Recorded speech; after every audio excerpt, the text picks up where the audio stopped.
of a quorum, I call this meeting to order. Good evening. It is 7:01 p.m.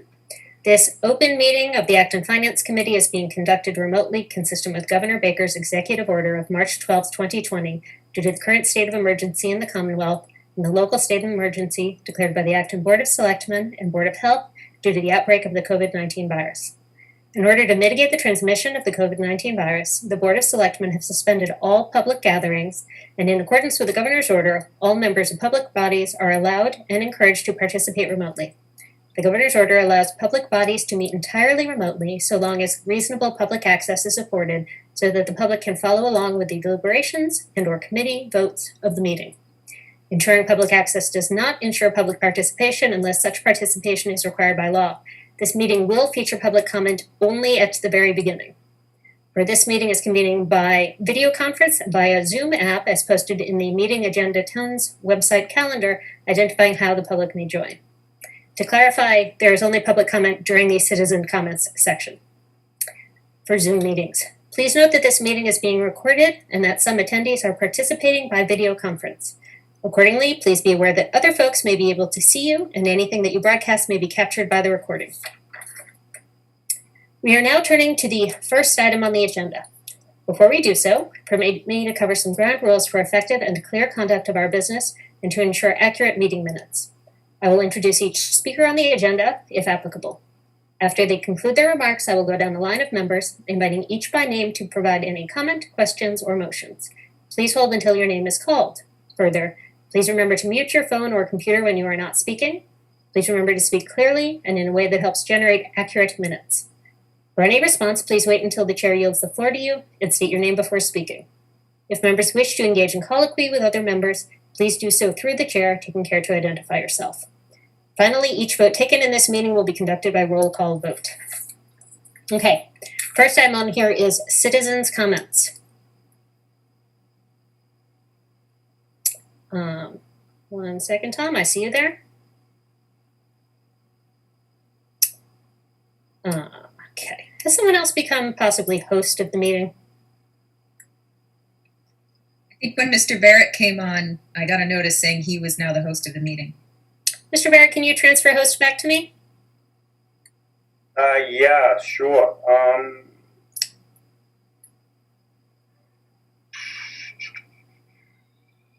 Or you can make it so that Tom Gillespie can speak. I think I just did that. Sorry about that. I hit the host button. All right, hold on. Hello, Tom. You're now permitted to speak. All right, good evening, everyone. My name is Tom Gillespie, 14th Railroad in Acton, and also the chair of the Dog Park Committee. Briefly, I just wanted to let you know that I was in attendance should any questions arise during the rest of the agenda items this evening, and that's it. Thank you very much. Thank you, Tom.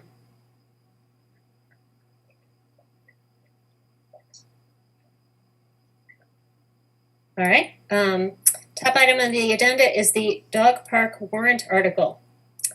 1 second.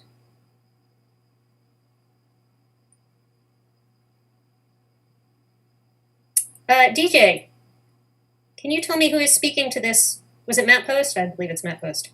That is correct, Matt. Okay. To speak, but I have something to share while he's speaking. So. Okay. I will.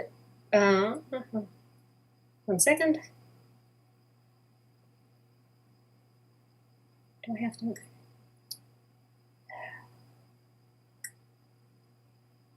Vote to panelist. There we go. DJ, I'm going to have to make it so you can't speak for a second. Hi, Matt. Can you hear me?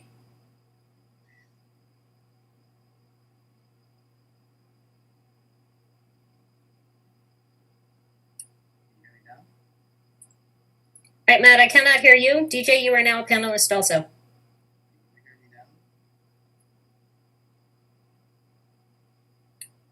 Can anyone hear Matt?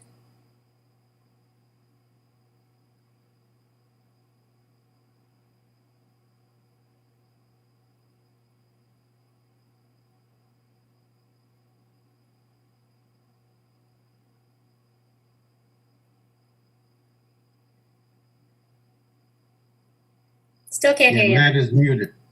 No, Matt is unmuted. He's just not. You're very quiet.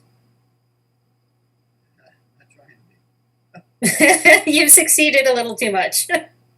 Is it possible you have some headphones that are attached somehow and we're hearing you through those headphones? Do you have some headphones you could attach? I can't wait for us to go back to meeting in person.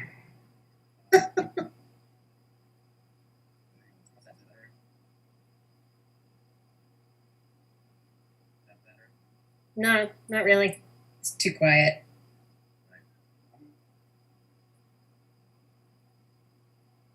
I do not have the power to make you louder.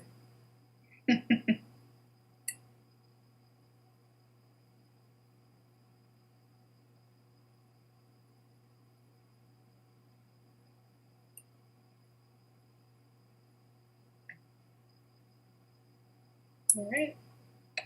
I suspect he has logged out and is logging back in because he's no longer under attendees.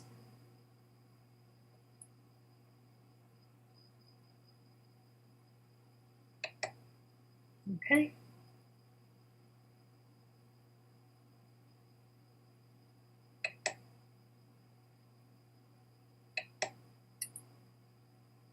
Hi, Matt, you're back.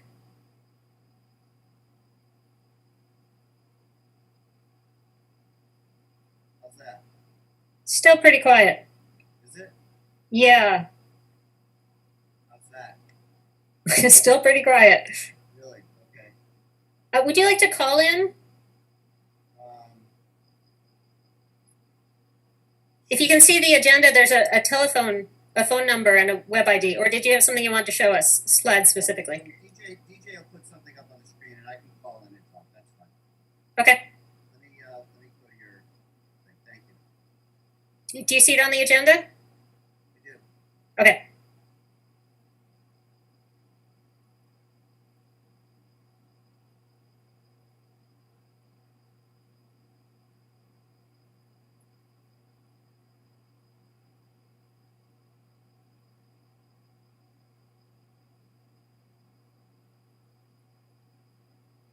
Now, DJ, are you actually in an office or are you just making it look like you are? That's a background.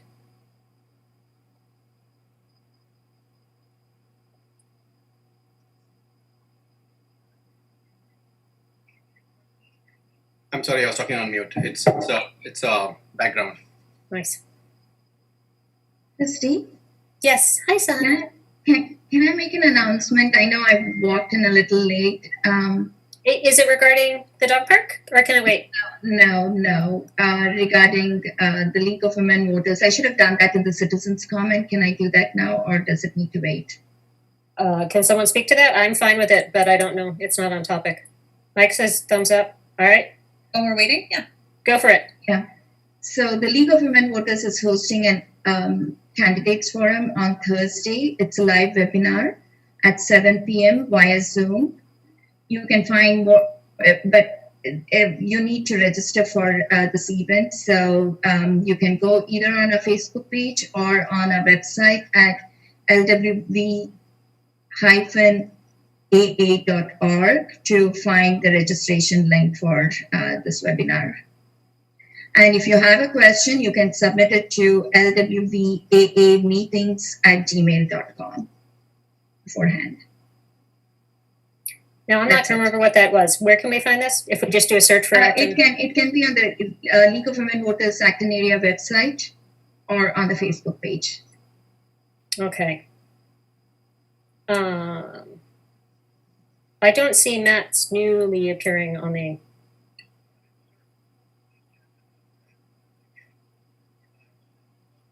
Hang on. Excuse me.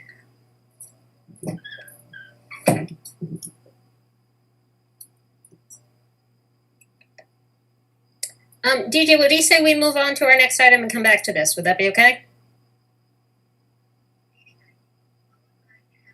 That sounds good. Because if Right. we follow the lead. Okay.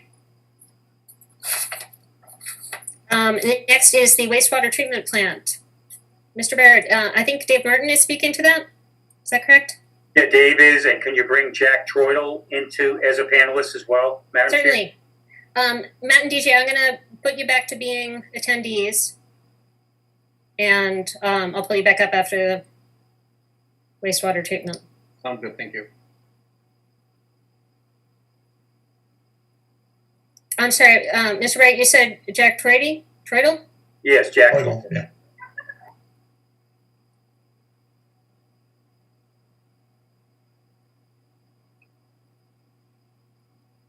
Okay.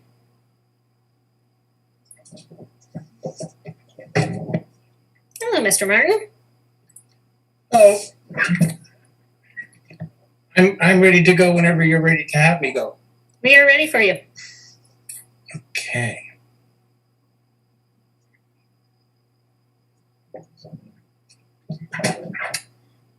So tonight's presentation is Article 5 on the town meeting warrant.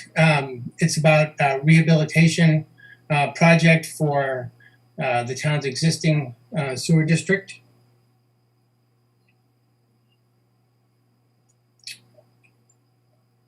I'm just going to go over the conditions of the existing system, what the rehabilitation project consists of, costs, of course, and general context of how this project fits in other plans.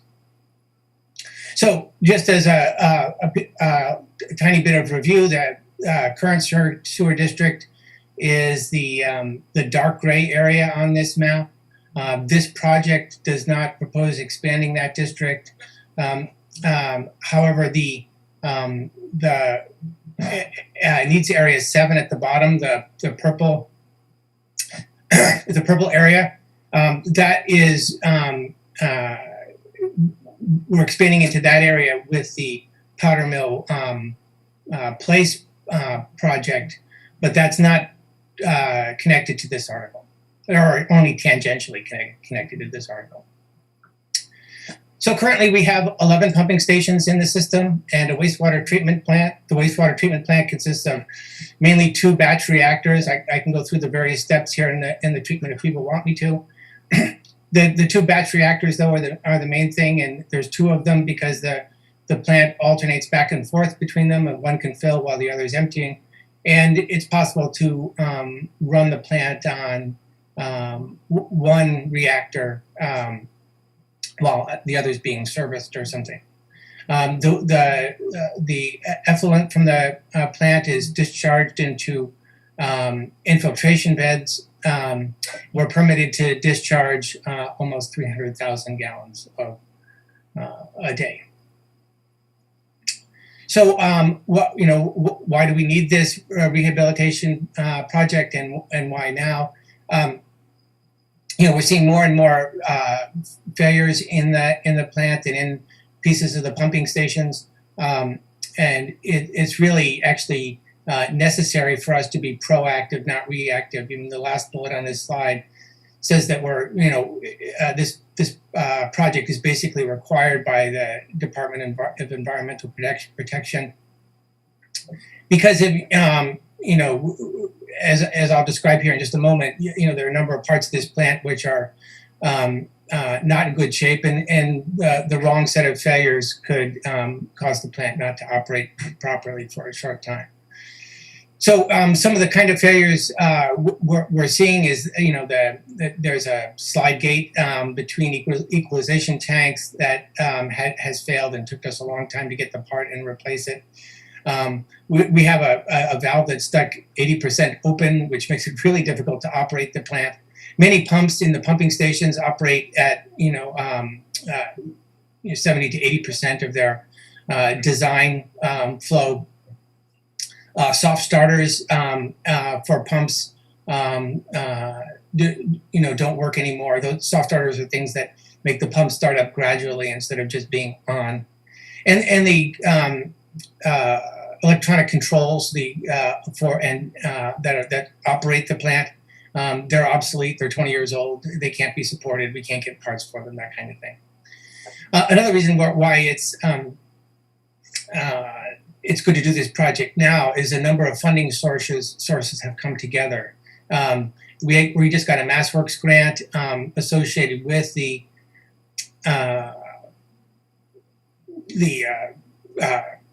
Powder Mill Road, Powder Mill Place project. That developer also supplied $500,000 of funding for us to use as we wanted to in the plant. We also may be able to get stimulus funding, although the stimulus funding is not required for us to be able to afford to do this, and I'll show you that as we get further in. These are all the things that we're doing, but I'm going to go to the next slide because it has numbers on it, and you guys like numbers. On the left, you see the types of things that are being serviced by this rehabilitation project, and what the costs are. And then on the right, you see the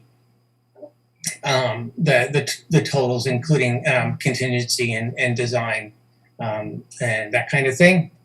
And so the total project cost here is $6.2 million. I'll pause here for a moment so you guys can read the numbers.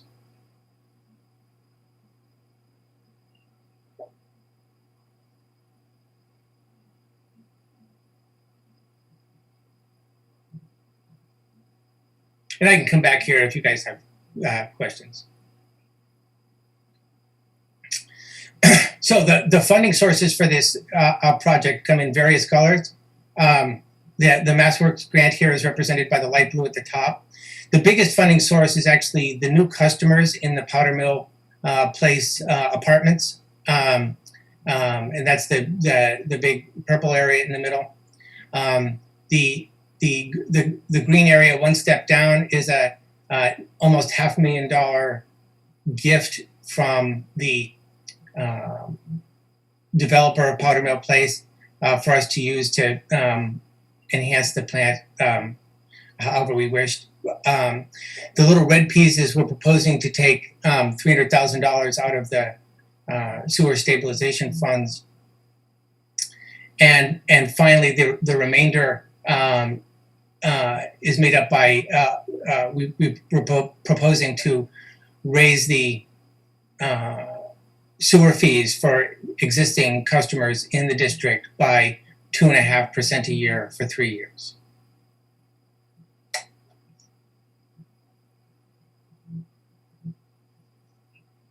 This is a representation of the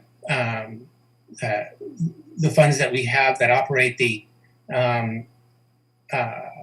wastewater treatment plant and the pumping stations and the stabilization. So there's currently $1.6 million in stabilization, and I think Mr. Barrett told me $1.2 or $1.3 million in the enterprise fund that funds the operation of the plant and also takes in the usage fees from the customers.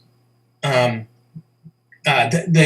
total goes down because we're proposing to use that $300,000 from the stabilization funds as part of this project, and then at that green line on the bottom shows that the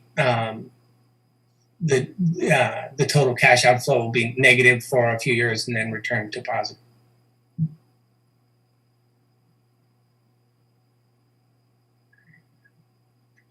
This is a really complicated diagram of the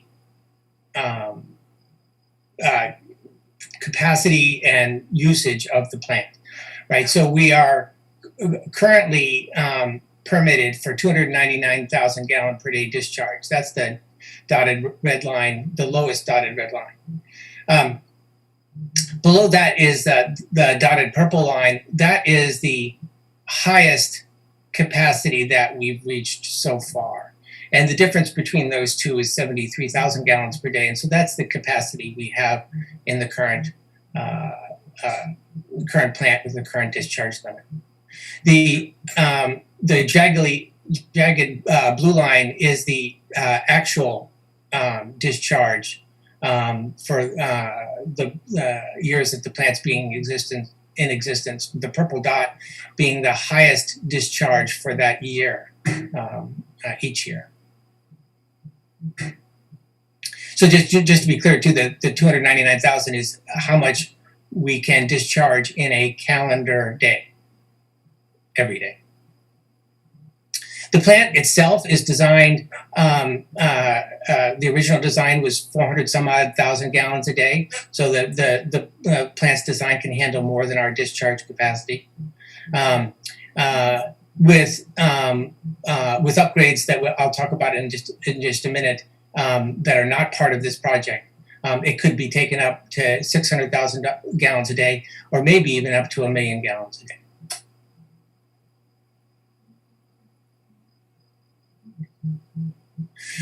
So this is this project kind of in context. It's the phase 2A here is what we'd be voting on at the town meeting. It is just a rehabilitation project. There is no expansion of the sewer district in this project and no usage of general tax revenue in this project. It's all paid for by usage fees, including and especially those of the new customers from Powder Mill Place. So the $6.2 million project cost, the MassWorks grant was $900,000. The gift from the developer was $500,000, almost $500,000. And so the remaining cost is $4.8 million, and we propose to take $300,000 from the sewer stabilization fund and borrow the rest out of the state revolving fund, which we believe we can get a 1.55% interest rate in the SRF funding, and the debt service each year again paid for out of the sewer enterprise budget is about $300,000 a year.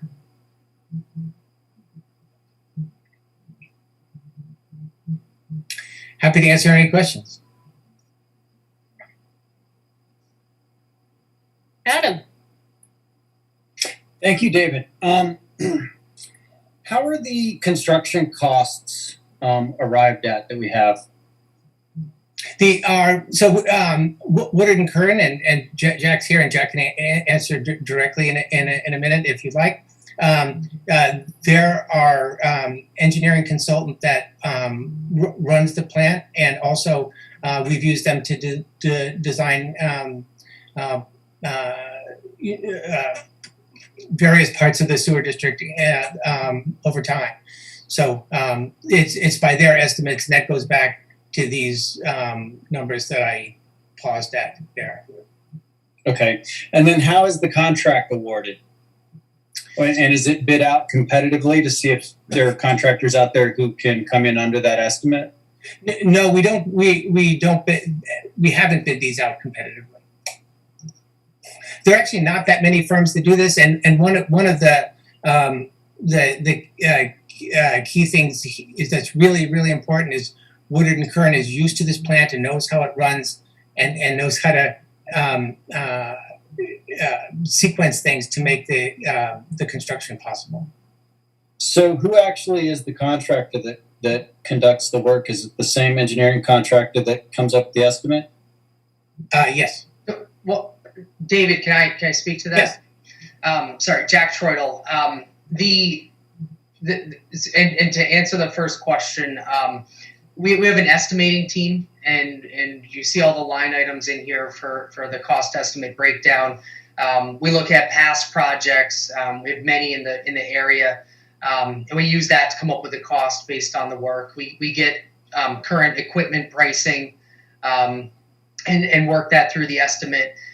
There are concerns with what the COVID impacts are. So we're carrying a 20% contingency. I think that's probably the biggest, I guess, challenge in developing this cost estimate. But as far as the actual construction portion, the 4.45, which carries that contingency of the 900,000, that piece will actually go out to a public bid. It'll be publicly advertised, and qualified contractors. They'll have to have a DCAM certification for wastewater treatment facility work. We'll bid on the project, and then we'll evaluate their bid, and ultimately the town can award it to the lowest responsible bidder. Okay, thank you, Jack. Jack, my apologies for not knowing the answer to this question already, but do you work for the engineering firm that? Sure. Yeah. Yes. I work with Woodard and Curran. And are you guys also the company that operates the plant for the town? Do I understand that correctly? Correct. Woodard and Curran has an operations branch that, they operate it. Okay. And then who can answer a question regarding, we currently have a permitted discharge limit. I think it was 299,000 gallons per day. Who is the permittee for that discharge limit? Is it the state? Is it the federal government? I mean, who decides what our permitted limit is? Sure. The groundwater discharge permits are governed by Mass DEP, so they're governed at the state level. And when and how or if is Acton going to get an increase in that limit? So I should emphasize that that's not part of this project and not what we're voting on at town meeting. Going forward, I'll show you what I have here. If you see phases 2B and phase 3 at the bottom, which we haven't started on those phases, is to identify. So to be able to increase the discharge permit, we need additional discharge sites, and so we'd have to identify a site and do the hydrological study and get permitted for that for an increase in discharge capacity. Would those sites be in the same general area as the plant, or is it something you have to pump for a distance to find a bed where you can leach that material? Actually, you could do either, but obviously the closer the better. Right. So, and it looks like the phase 2B and 3 we're looking 12 months out, and that's just, well, I guess the more specific question is, when do we anticipate that we will need an increase in that 299,000 gallons per day? So maybe I spend another minute on this slide. So you can see starting at the dotted purple line that adding powder mill place takes us about 60% of the way to our current capacity. And then we have that the green area that's labeled as the current sewer district infill and redevelopment. So that will get filled in as development happens within the current district. And up until the point that we run out of capacity, the sewer commissioners can permit people to connect. Sewer commissioners in this town are the same as the select board. So, for example, the AHA housing project being built on Mass Ave can connect. And then when we run out of capacity, then we're out. If we wanted to expand the district, for example, into Great Road to service the businesses in Great Road, we would have to have an increase in capacity. So the bottom three, the mustardy yellow, the green, and the purple, those are kind of whoever gets there first. The purple is contingent on the mustardy yellow, but other than that, it's whoever gets there first up until the capacity of the plant as it is. And do you think there's a risk that we're going to reach that permitted capacity before we'll have an opportunity to increase that permitted capacity? Does that seem like an issue at the moment? That could happen, yes. It depends on how quickly we take the next step and what the town chooses to expand into. So, for example, if we choose to expand into Great Road, and the town is supportive of that, then it, obviously we'd have to get the discharge site in the increased discharge permit. And so the current project that we're talking about, part of it is maintenance to rectify issues that are currently being experienced with the existing plant, but then also it looks like approximately a 200,000 gallon per day capacity increase for the entire plant, correct?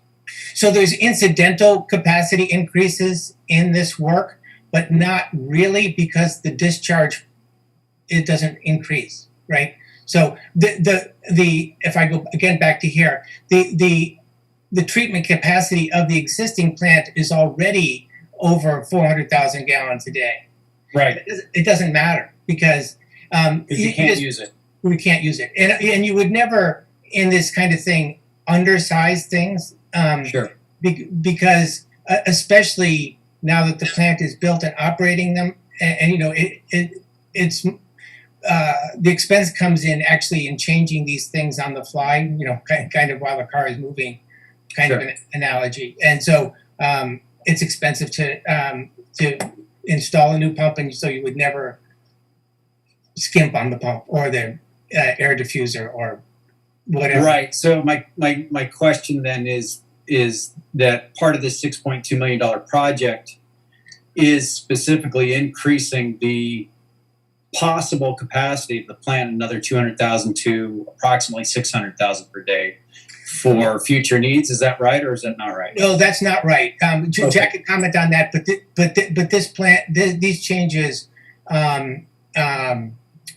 would take it up somewhat, but not all the way to 600,000 gallons a day. Adam, Okay. can you hold on 1 second? Steve, did you Sure. want to jump in? Yes, actually, this is my article, and I had some comments. Excellent. I'll press mute. So, it's irrelevant to talk about capacity increases because unless we do this, there will be no capacity increases. DEP will not increase that 299,000 gallons per day discharge unless we have this plant rehabbed.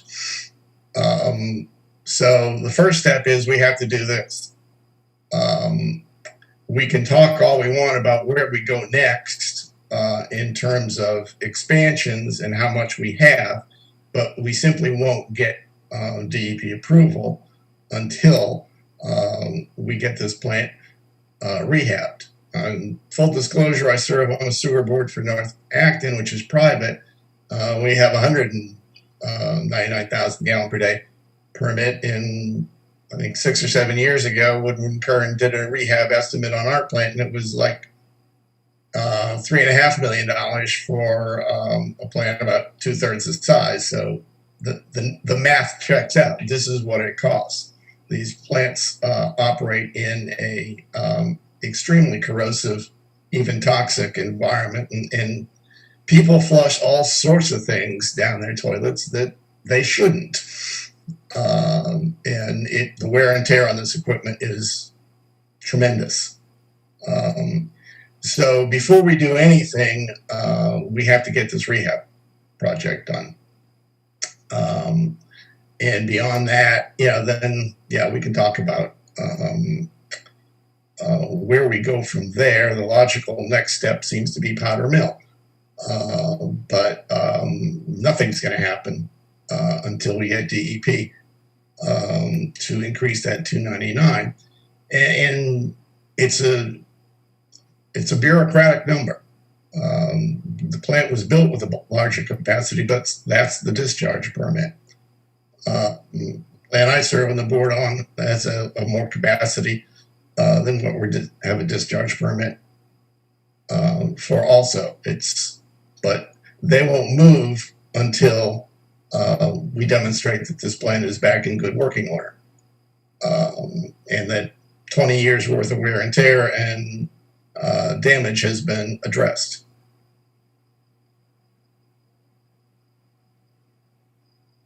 Thank you. Is that good for you, Adam? Yeah, that's excellent. That really helps me piece together where this all comes from and goes to. The only last comment I would make, and this is in no way disparaging to Mr. Troidel or his company, but it just concerns me that the same company who runs the plant is providing the estimate and also providing the work. My only question would be, is there a way that we double check that, again, just to make sure that there's not a conflict of interest? Not trying to be disparaging in any way. I'm just saying, what's the proper method for, getting the second opinion on that?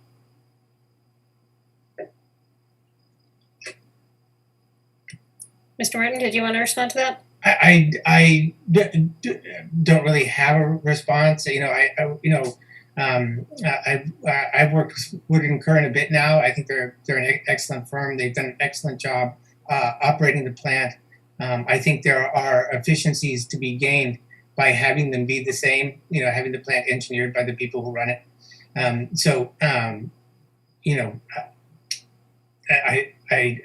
don't know. It would cost quite a bit of money to get a design estimate done by another firm. So I can't imagine saving that amount of money. We're talking probably over six figures to get a design work done by another firm. What about hiring a consulting firm just to double check the engineering plans and construction costs, almost like you do, say, when a planning board has say an architect's engineer overcheck someone's planning architect's engineer, just as a safety check, same kind of thing.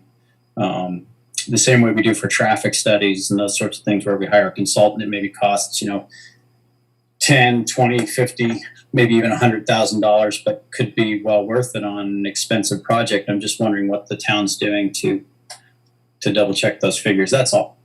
So that would be difficult to do before town meeting, and often in the case, for example, of an intersection, the people that do the feasibility study go on and do the design for us. We choose a firm in the beginning, but. Steve. Okay. Oh, sorry. I would echo what Dave said about there not being many people out there that do this kind of work. And I don't know what the CBE study cost initially, but I believe it was a couple $100,000 at least a few years ago, just to establish what the need is. You could pay another $250,000. I don't know that you're going to get a different answer. I suspect probably not. Thank you. Dave. Hi, thanks. My question's a couple. First, for Mr. Martin, is how did the board consider this project priority-wise with respect to the West Sewer Acton project? I mean, I know there has been some need building up in the system, but when we talked about West Acton Sewer, that was obviously a priority for the town, and I'm not sure it read really well coming right on the tail end of that, a large, significant investment needed in the plant. But can you just maybe step us through that, how the board was thinking about those priorities? Sure. So when we were preparing for West Acton, that was also the time we were doing the comprehensive plant evaluation. And the plan was at that time, similarly to the way that in the original sewer district, the original customers of that district paid for the sewer pipes going to their streets and paid for the construction of the plant. We set up the West Acton district to pay for the pipes coming in the streets and to pay for an upgrade to the plant at a level that we thought was fair with the size of that district, and kind of in proportion to what the South Acton customers paid for the original district. So we would have gotten much of the rehabilitation as part of that project. When town meeting didn't want that project, however, then we were forced to go back in and look at the rehabilitation on its own. Oh, okay. So some portion of this rehab you figured was involved in just adding the capacity for West Acton in general, had that project going through. Yeah. So we actually would not have had to add capacity for West Acton unless we went into some corners of West Acton which we weren't proposing to go into. But there were, if we picked up certain neighborhoods, it would have pushed us over the discharge limit. But so we didn't need to upgrade the plant from a capacity point of view, but we would have used a similar proportion of the funds of the project to rehabilitate the plant. In kind of a fair ratio to the ratio the South Acton folks did when they built the original plant. So the South Acton, the original district, they're the ones who made the original plan for all of us, right? So. Okay. Mechanically, stepping through the SRF fund, I think I have a good handle on this, but basically the SRF fund is $4.5 million over 20 years rather. And if I look at your bar chart, the way you had that broken down, how does that work relative to like Millworks? I think you had the Millworks absorbing a lot of that. Is that just the present value of Millworks fees over 20 years? I'm just kind of questioning the mechanics of the funding. Right. So if you consider that the current customers pay for the current operation of the plant, yeah, the new customers could pay the debt service on the rehabilitation at the same time, right? Obviously, we don't tear each dollar bill and put some of it here and some of it there, but sure. The operation of the plant, I think there are 2 employees that operate the plant, right? And there are the electricity costs and all that stuff, chemicals, etc. Those costs would stay about the same, and those are paid for by the people in the existing district.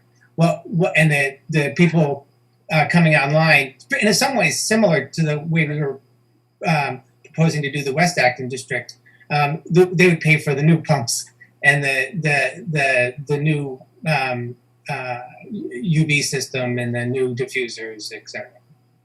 Right. So just again, thinking through the math, but very crudely, the 230 powder mill users, kind of related to this 300,000 a year debt service on the 4.5 million SRF loan. I mean, obviously the numbers aren't exactly right, but to your point, the new users that are coming online, the debt service that they'll be paying on the loan to fund this will help take on the vast majority of the cost of this project, the 4.5 million. Yes, and Dave, if you need more numbers, we could get you the numbers Wood and Kerr did put together. No, just conceptually, just trying to. I think you explained it well just prior to this. I'm just re-looking at the graph and just kind of thinking through that. So. The way this worked mechanically was, I mean, there are the easy things like the MassWorks grant and the $500,000 gift. That are easy numbers, and then they did a calculation to determine how much money we're getting from the 230 apartments, and then subtracted that, and there was an amount left, and they decided to propose taking $300,000 from the stabilization fund, and the rest from when you kind of did the math backwards, worked out to a 2.5% rate increase for the existing customers for 3 years. Gotcha. Yeah. Okay. That makes sense. And then 2 more, and one of them is kind of trivia more than anything. But, in the construction list, and I hate to ask, but is it just sort of a kitchen sink request, or is it like high priority request? I mean, how do we think about this? Because in the scope of, what could have been absorbed by new West Acton users or new powder mill users or whatever, is all of this essential? And I'm not trying to second guess Woodward and Kern or that's more their business, but I'm just curious if there was like a prioritization of the construction costs. So I'll let Jack comment on this as well, but I'll say 2 things. One is, as you can see from the parcel list in the center of this slide, and the things here on the right, like this pump has a hole in it here. that squirts water out until the pump doesn't work that efficiently anymore. These pipes are from a vacuum pumping system, and the pipes leak in a bit, and so they suck in air. And this is the gate that won't close. So, and while you're in there, right, it's easier to do everything, right? While plus the funding has come together from the MassWorks grant that is here. The developer, not only the new customers, but the gift to us, and we want this to be shovel ready just in case there's stimulus funding. So this the whole thing has kind of come together. At this time, I'll let Jack speak to the priorities of various things. Yeah, we definitely went through the plan. We worked with the operators. We identified the most critical equipment and infrastructure. What was their biggest fear if something failed, and what was the impact, and also looking at what it would take to replace that equipment, whether it be access or some of these pumps. When you buy it could take 12 to 20 weeks to get a new pump to arrive. So if that pump doesn't arrive on time and it's absolutely critical, you're renting a pump and you're spending a lot more money. So we absolutely, this is not, let's rebuild every nut and bolt of the plant. This is, let's replace all the critical infrastructure that is aging and worn and either is inefficient or is difficult to replace. So that gate that you saw, that's in the post-equalization tank that fills up every few hours and gets pumped out. So when that gate failed, the first question is, okay, why did it fail? What's wrong with it? What do we have to get to replace it? Then it's how do we get in there and block off the one tank so we can use one tank while we replace this gate. So there's a lot of effort that goes into replacing these failed items like that.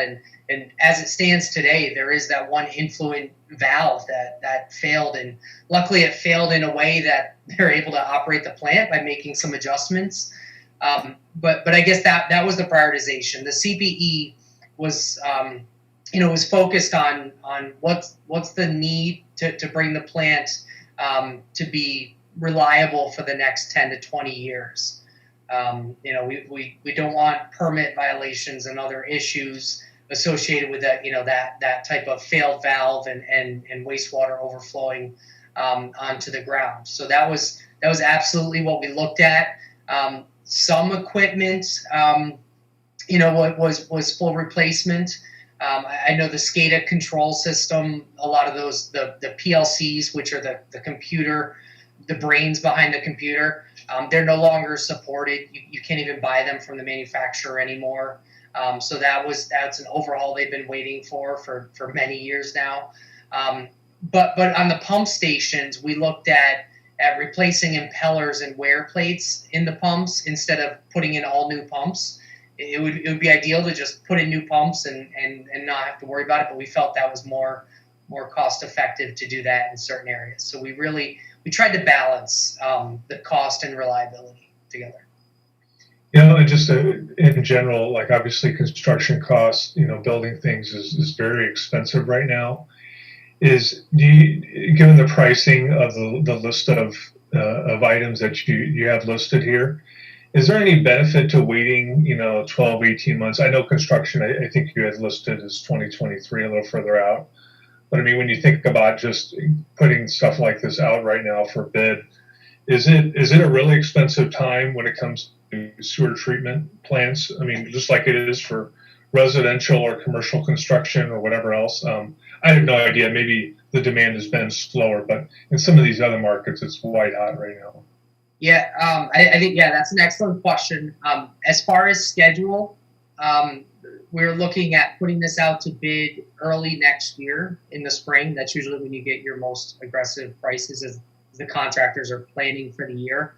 I do know that I heard recently that, lumber came down like 10% or something. So there's certainly some returning to the norm, but I certainly don't think we're, headed back to the norm in the next couple of months. So I do think that in the spring it's going to be a lot better.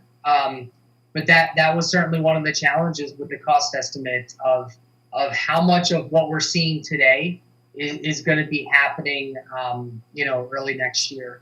And I know a lot of this type of construction in public works, it did continue through the pandemic. So a lot of these contractors have stayed busy. So certainly there's been no reprieve in that pricing. And then as equipment and material availability became more challenging, yeah, we've seen some prices go up, or I guess a lot of prices go up. But sometimes it's a matter of what equipment you can actually get. But yeah, and to some of the questions of the estimate, I mean, that construction cost becomes real when we open the bids, and it depends on the number of bidders, Sure. other projects that are going on at the same time. Sometimes if you have a lot of facilities in the area or in say Eastern Massachusetts, that can impact your bid pricing. So there's a lot of factors that go into that. But the plan right now would be next spring. So certainly conditions should improve, but how much we really don't know.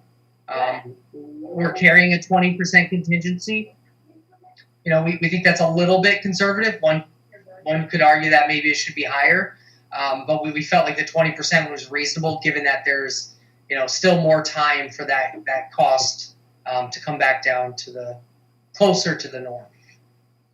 And just another little piece, we typically, that 20% contingency, usually as we go out to bid, it's often lowered to 10%. But that might be something where we just stick with the 20% because of that variability. And then maybe my last question is, David, if you could go back to the utilization chart with the 299, et cetera. I'm just curious about this is my trivia question, but is why usage dropped off during the pandemic rather than increased? I would guess because the schools weren't in session, or not in session as much, so that there weren't as many students. Because I think Jack can correct me if I'm wrong, but the schools are the biggest customer of the existing district. Steve Barrett is nodding. So. Yeah, certainly the schools have an impact on that. I do think the fact that a lot of people everybody was staying home and not going out, so I feel like that might have also lowered consumption overall. Okay, I was just anecdotally told everyone should be pumping their septics more often because we're at home 24/7, et cetera, et cetera. But great, thanks for the Q&A. Just the system I'm on the board had a drop during the pandemic. Mostly, we have about a third of our business is commercial office park, and residential held up, but the other part dropped precipitously during the pandemic. Jason, I saw your hand up earlier. Do you have something? No, we're good. Mike. Yeah, quick question. It's looking down the road. Well, two questions. One, you said earlier that these issues were known in 2019. Why is it 2021 we're only talking about it now? And two, it's since we're taking funds out of our enterprise funds, as well as borrowing the rest and so on. This is probably a question for Steve Barrett. There's money left over at the end. What happens? Does that just go back? Does that stay in an enterprise fund? If there is fortunate enough to we have a surplus, does that stay in the enterprise fund to go back into general funds, or how does that work?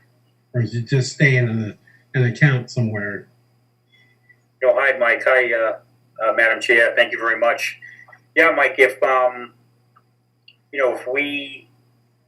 we pull this project off and there is extra funding, or we don't need, like Jack said, you actually know the cost when you open the bids up.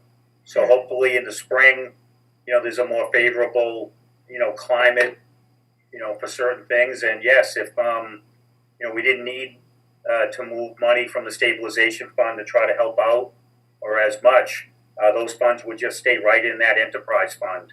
So that's how that would work. Okay. I'm good. Can I just make first of all, I want to make a comment there and answer your first question. So one of the things too, we would only borrow what we need, because I think someone can, Steve or Jack can correct me if I'm wrong, but I think you can also have construction loans at near 0% from SRF that, as you're doing the construction, and then when you're done, you can borrow exactly what so if the bids came in 5% under or something, you would only borrow 95% of what you had planned for. Yeah, that's a great point, David. The Clean Water Trust used to be the Mass Water Pollution Abatement Trust, a while ago or decades ago. Back when we did the first project, they did have some interim loans, but they weren't as expansive as they have now. And right now, the interim loan, which is almost like a interest-only loan, it's like 0.13%. So to David's point, we would use those interim loans and then size up the final project, once the costs are known. And then, and to answer your first question, Mike, in 2019, we were aiming to get a good chunk of this work done as part of the West Acton project, and the town meeting chose not to do that, and so then we had to regroup, and we've been working on the regroup since then. But it's actually getting, as each day goes on, it gets more and more touchy with the old equipment. And if I can add, that was also where phase 1 came in, and that was just some of the general repair out of the annual budget. So. Good. Okay, Adam, I don't see any other hands raised. Adam, did you have another question? Or is your hand just still up? Yeah, no, I put it down and back up. Let's see if I can remember what my question was. If you could pull up the slide with the cost breakdowns, does the scope of work for this project go beyond the plant itself, out into the streets, out into neighborhoods, out into Powder Mill? Just the pumping stations. So this is just pumping station. Yeah, no. Jack can correct me if I'm wrong, but there's no piping changes as part of this project at all. And 2 of the pumping stations are actually being upgraded by the Powder Mill Place work, which is completely separate from this project. But the rest of the pumping stations are being upgraded by this project, and that is mainly those impellers and things for the pumps that are not operating at design capacity anymore. Okay, so not to pick at things, but just looking at one item on here, which is manholes, specialty manholes at $92,000. If somebody could just chime in on, what that is, how many manholes that is, are they located at the plant? Are they a combination of pumping stations, also street manholes? I mean, that's an awful lot of money for manholes. Yep. Yeah, I was going to add to that. So yeah, that line item, the specialty manholes, and the line item above it, the pump stations, those are out in the collection system. Everything else here is basically at the plant. The specialty manholes are for the force mains. They have air release valves and some clean out manholes. So it's not actual manholes. It's really replacing repairing some of that piping infrastructure, where those pieces of equipment are, thousands of dollars and are in need of repair. Many of them are very corroded. So that's not the gravity sewer manholes that you think of when you're talking a manhole. It's a manhole with piping infrastructure in it. So it's like a building under the ground, basically, with equipment inside of it. Kind of, but typically it's a 5 or 6 foot diameter manhole, and you have a ductile iron pipe coming into it with a a big valve contraption on it that might be an air release or a vacuum release, or it might just be a clean out access manhole. Say if it's a clean out manhole, you might have a couple valves. Each valve might be a $2,000 to $3,000 valve. Okay, thanks.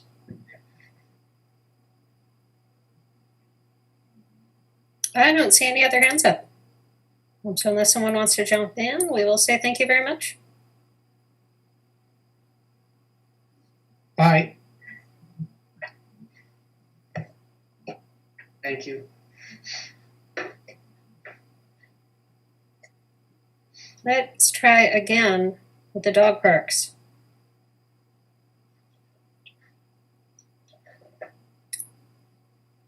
Before you do that, do you want to finish this article? Oh, apologies. Did you want to finish this article at this time? Steve, did you say this was your article? It is, Madam Chair. And if you will entertain the motion, I move that we recommend Article 5. Second. All right. Adam, would you call a vote? We have a motion to recommend the funding for the wastewater treatment plant. Adam, could you actually list off the title of that article? Yes, I'm typing it now. It's wastewater treatment system rehabilitation borrowing. That's system. All right. Sorry, I'm trying to bring this up over here too. So we have a motion to recommend this Seconded article. by CR. Okay. Christy Anderson, Aye. Christine Russell, Aye. Dave Wellinghoff, Right. Jason Cole. Aye. Pardon me, Dave Wellinghoff, did you say aye or nay? I was clearing my throat. Aye. That's what I thought, but I almost sounded like a nay. Mike Majors, Aye. Roland, Aye. Sahana, Aye. Steve Noon, Aye. and I will vote aye, and you can tell which people I'm uncomfortable trying to pronounce their last names. I'll work on that for the next meeting. All right, that is a pass. Okay, we'll go back to the dog park article. DJ, there is a phone number listed, a 978-835 number. Do you know if that's Matt? I'm sorry, I haven't memorized this number. Just give me a second. No one memorizes numbers anymore. I know. 978-835-1887. Yes. Okay, 1 second.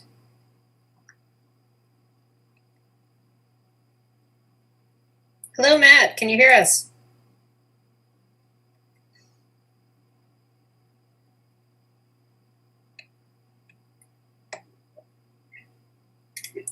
Christy, you might have to unmute the phone.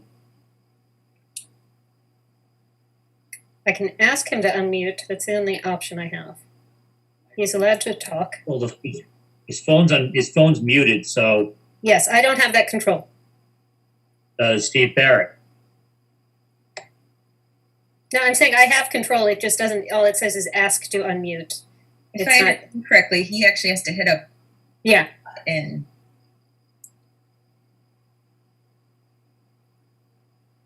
Star 6 star says 6. Martin.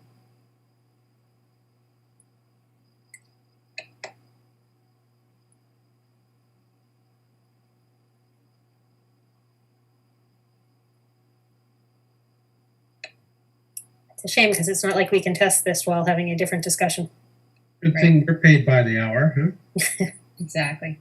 Is there a way to put Dave and Mike's hands down just for clarity? I can do that. Like that. DJ, since we have you, is there any way you can help us move this along? Sorry, I don't think I can actually drive that. he's the one who's been driving it. I'm in a support capacity, so I can't speak for him. Can you text him or anything? See I if just anything sent him a happened? message. Yeah, I just sent him a message. Let me actually just call him and see if I'm able to find out what's going on. Okay, if not, in a minute, we'll move on to the next article and bring you guys in after that. Okay, thank you. I'm amazed we haven't had these many problems, given how long we've been doing this.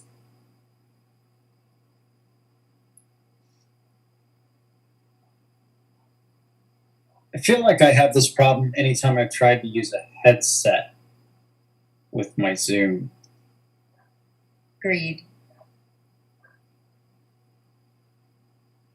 I only ever use the headsets in the hope that you won't have to hear the noise around. Yeah, tonight I found out if your headset is not 100% charged, you'll have a problem. If it's like only halfway, you might have a problem with the sounds for Zoom.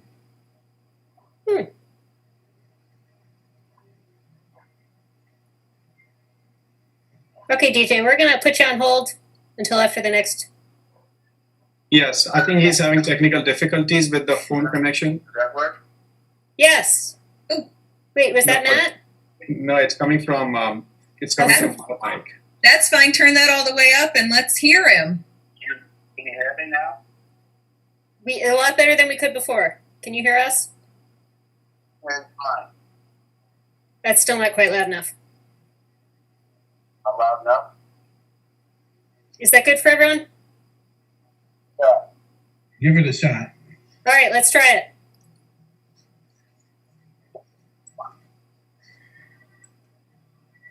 Matt, just yell when you talk, okay? What about this? What? Can you hear what I'm saying? Because I'll just speak very loudly. Great. Speak loudly, please. Yes. Okay. So, first of all, I wanted to thank you guys for your patience and allowing us the opportunity to tell our story to this dog park issue. And I was just going to give you a few points that have led us to writing the warrant that we have out. The first word, our park committee was re-looking at the Main Street location from the Acton Housing Authority. The Acton Housing Authority made recommendations to the dog park committee multiple times to reach out to us. We only heard about the meetings through the Housing Authority. Not until the dog park committee arrived with their final site selection and had a full rendering of the site did they reach out to us. All other possible locations were discussed with town officials and the neighbors before agreeing or disagreeing to those particular sites. We had asked the dog park committee chair at your last meeting. You had asked the dog park committee chair at your last meeting if the Acton Housing Authority was for or against the dog park, and he came back with, it's complicated. Well, not really. The Acton Housing Authority voted unanimously not in favor of having a dog park as their neighbor. The location is the most unsafe of all the locations that were considered. Traffic flow and activity around the Route 2 intersection received a grade of F in the previous study done when the former property owner was planning to put his pool at that location. The dog park committee chair said they have tried to work with us. We talked to the select board. Before they voted on the Main Street location, we were asked to provide our request in an effort to make us more comfortable with the project. And we were met with condescending attitudes as to our concerns for safety, liability, and legality for using the site. All of our meaningful requests were ignored, along with the fact that the town's attorney wanted to rewrite the Isaac Davis Way agreement in their favor. That would have to tell you something.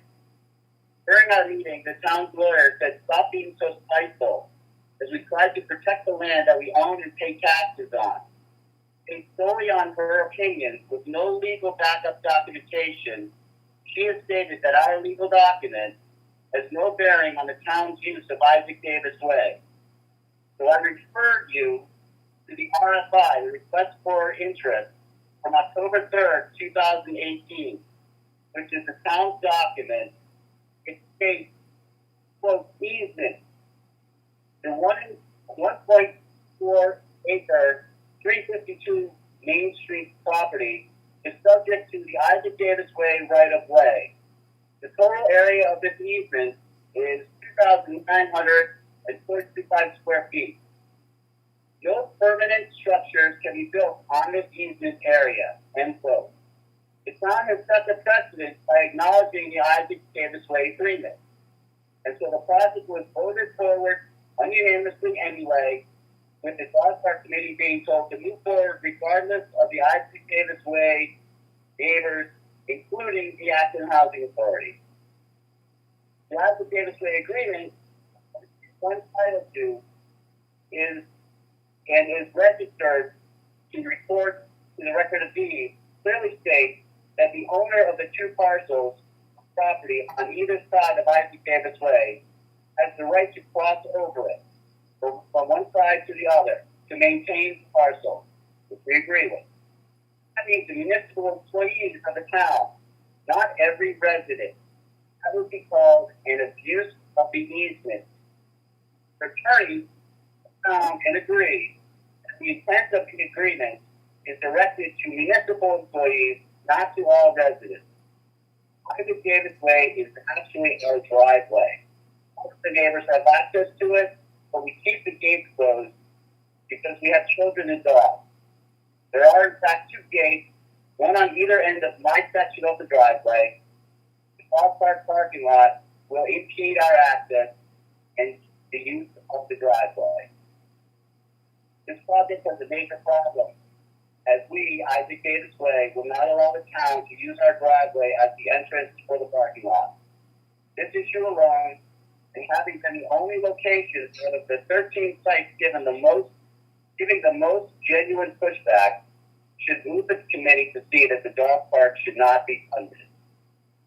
A select board member who sits on the CPC commented in the March 23rd CPC minute stating, taxpayers paid a premium for this parcel, and to not use it as a courtesy for a few neighbors is not appropriate. We are those taxpayers and neighbors. Shame on you as a select board member bullying us and not taking all taxpayers seriously. This is not a courtesy to us. This location makes no sense whatsoever. Acton spent $1.8 million for the 2 parcels. The Acton Housing Authority is paying $1 million for their site. We now have an $800,000 piece of land to work with.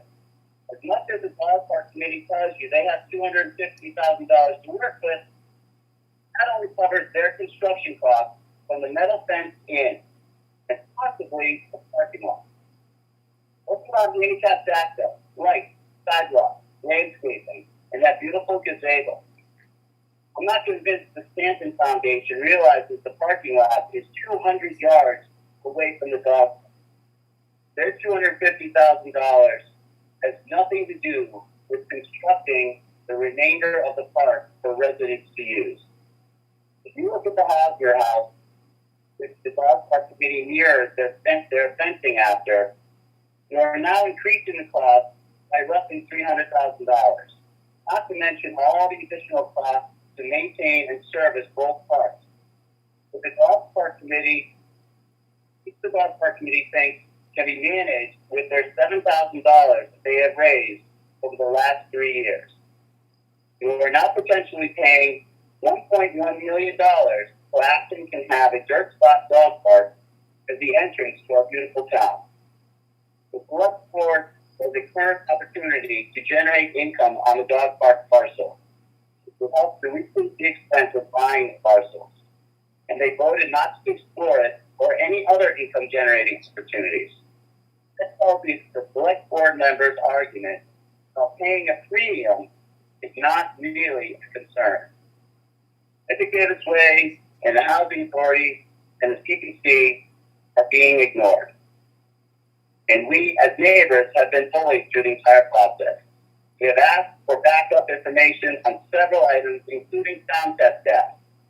Former dog park chair Claire Statisca stated there is a sound barrier and that noise is insignificant. We have asked for the sound test results 6 times I still haven't gotten them. I told them the test was done. It sounded like a dog fight in my backyard.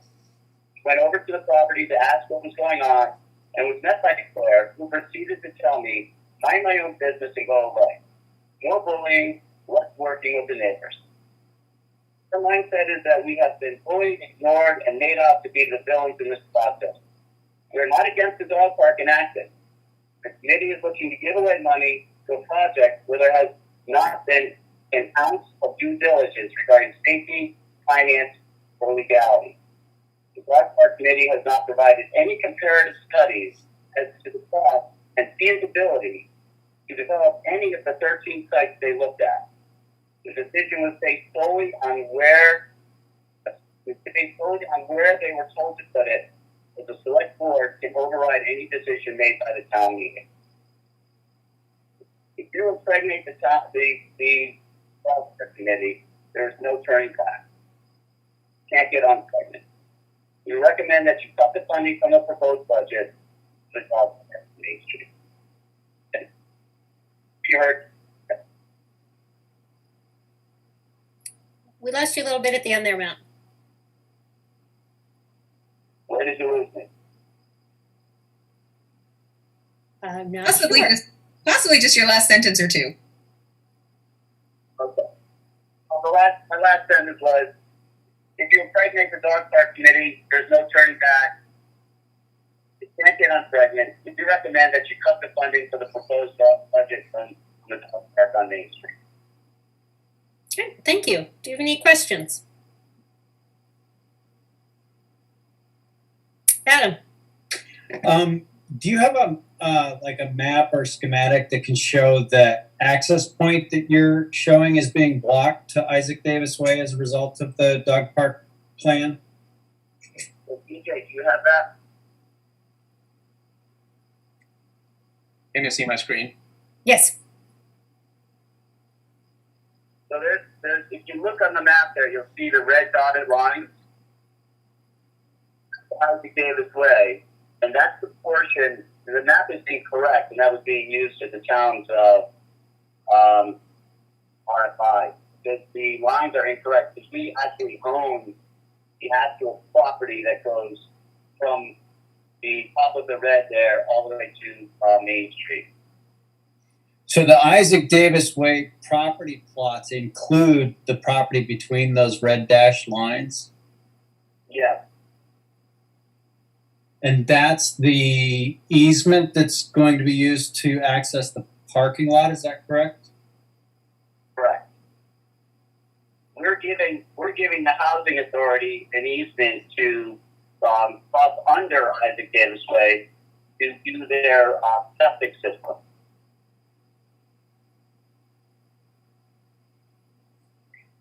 No, And so your claim is that the town is abusing the granting of that easement to use it for the purpose of the dog park, is that correct?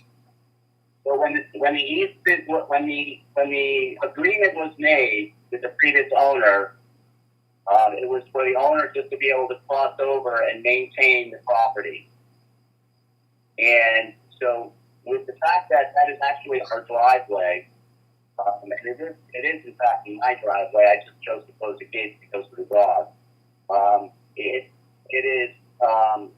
It would impede our ability to travel back and forth on it freely.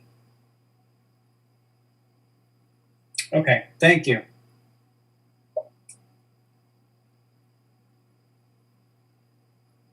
any other questions? Mike? Yeah, I was wondering if we could have Mr. Gillespie on to sort of address some of those issues, and then we can ask Yeah. our questions. I would actually love to hear from the group about this because this group was not allowed to speak during Mr. Gillespie's presentation. What do committee members think? So you're saying, okay. I just want to be fair. Can anyone? I'm seeing a complete. I I think it's fine. I would just love to limit the discussion, in my view, to just really financial matters. All right, Matt, can you? Christy, Yes. I think that, the dog park committee had their chance, and now it's time for the neighbors to have their chance. That's a little bit where I am. Because, they didn't have a chance that night. In all fairness, they should have it. They should have their opportunity. Now, Mike, you have spoken with the dog park committee, I believe, correct? I spoke with the neighbors. I didn't speak with the. I've been talking off and on with the dog park people over the last several months. Well, you are our expert on this property. Well, the property, I love the property. I love the location. My concern is, I would love the concept of a dog park. However, the location on Main Street is, to me, may not be the highest and best use for that land. It's, we're still trying to recover $800,000 from our purchase price of that parcel. And, Isaac Davis Way does complicate the the possibility of doing something that is feasible there. And I think there is a way to work with the neighbors so that we could put something in that location that would make sense. For example, a Mahoney's type operation, a really spectacular lawn and garden location where a nice architecturally designed structure that would present itself as soon as you get off of Route 2 or coming down Main Street. It would be also a low density thing. It would be visually attractive. It would produce revenue. We could do like a ground rent. We don't even have to sell the land. We just keep the land. We do a ground rent, a ground lease to a tenant for 35 or 99 years even. So that tenant would build the structure and maintain it, and we just collect the taxes. But I just think, I guess the point is could be some other opportunities, but we need to work with the neighborhood to do something about that Isaac Davis Way, so that maybe we could also, if we could maybe move that access so that we could grab some more of the other open space that the housing agency is not going to use or doesn't need. I think we could do something really nice on that location. A dog park, I'm all for a dog park, but the economics might not work out for the Main Street location. It is a complicated and emotional issue, so who knows what the answer is. But that's my opinion. Thank you. Steve. Yes, I'm confused on the legality of this and who owns Isaac Davis Way and who has the right to cross it and for what purposes. So I'd like to understand better from town council or whoever apparently thinks we have that right as a town, why they think so and what the argument is against it.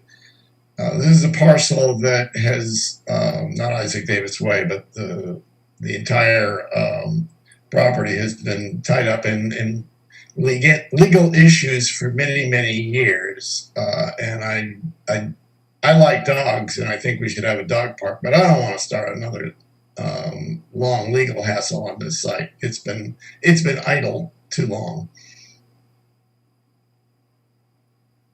Adam.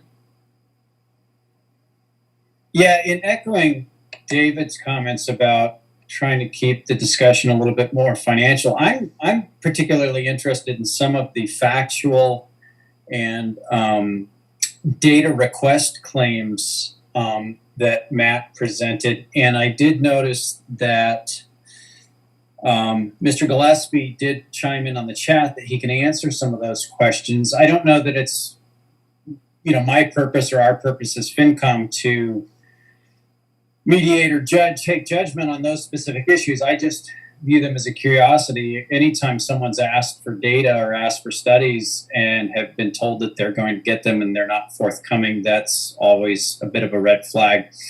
I think there's also some comments that that Matt made that I would just generally disagree with based on schematics I'm looking at. I don't see where there's a 200-yard gap between a parking lot and a dog park facility on the map that I'm being shown of the plan. And then with regard to noise, the dog park is literally going right up against the easement for Route 2. I know dogs can be pretty loud when they bark. I'm sure they're not any louder than the cars going up and down Route 2. So I think is asking for, I'd like to see hard data because you can have your own opinion about it. But he's claiming that the data hasn't been provided. It'd be interesting to know if that data is available. I think that would be interesting and would be good points to discuss at town meeting, but I don't see how that reflects, how that pertains to the financial recommendation it really we're doesn't making. hit us financially tonight, does it? Thank you. Along with Steve, without knowing who owns that driveway and whether that would put any sort of liability on the residents of Isaac Davis Way if it were to be used. And the idea that they do own that driveway, where would the new driveway go in? Mike?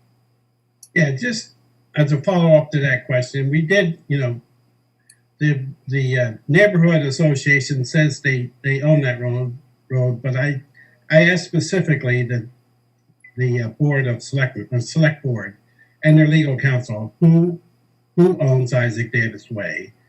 The response was that the town owns or controls Isaac Davis Way. That was the answer. Take it from there. Okay. That sounds contrary to what was in that other legal documents. I'm still a little confused. But, there was a good select board meeting on this subject.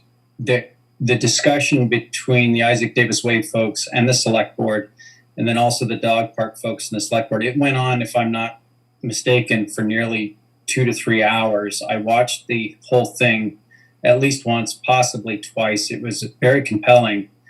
To paraphrase, my understanding was that all of the legalities had been worked out between the legal counsel and the select board, to the point that the select board and the town felt the decision that they made was well and good and legal, whether or not it's friendly or otherwise to Isaac Davis Way. I think anybody who's curious about it should figure out what the date of that meeting, that select board meeting was, and maybe David could chime in and remind us what that date was.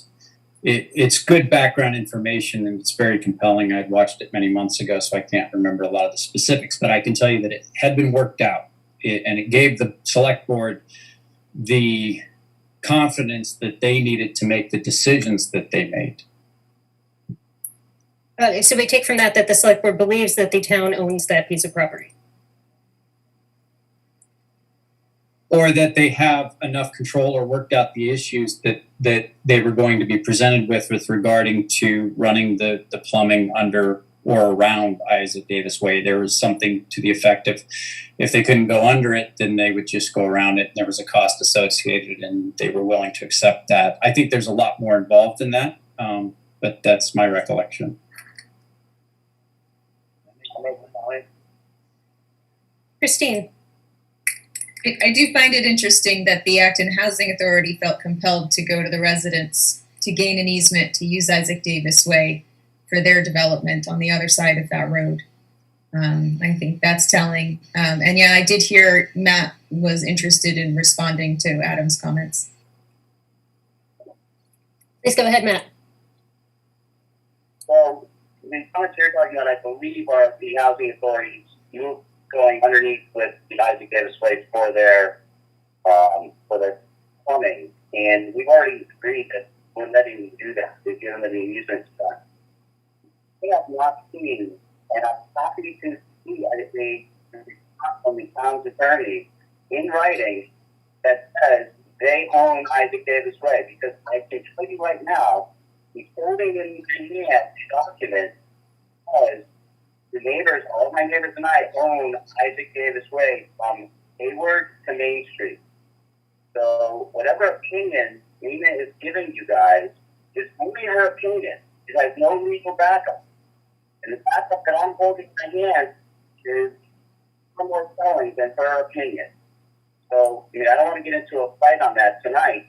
I'm telling you that I have not seen one ounce of information coming from them, with the exception of them just saying, we own it, this isn't a problem, goodbye. If they would come at us with a different approach, we may not even be having this conversation. Steve. So,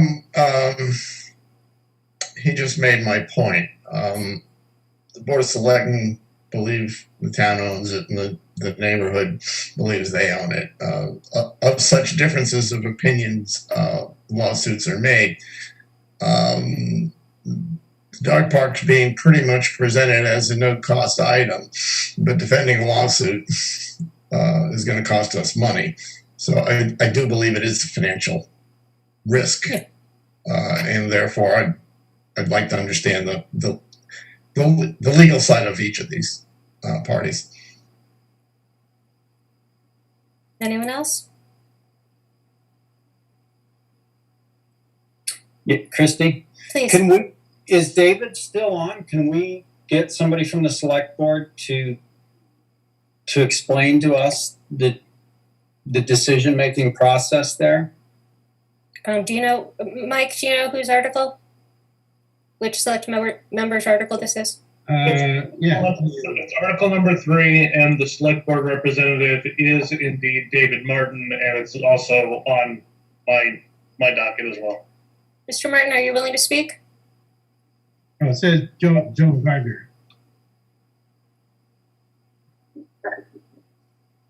Hold on. Hello, Mr. Martin. Hi.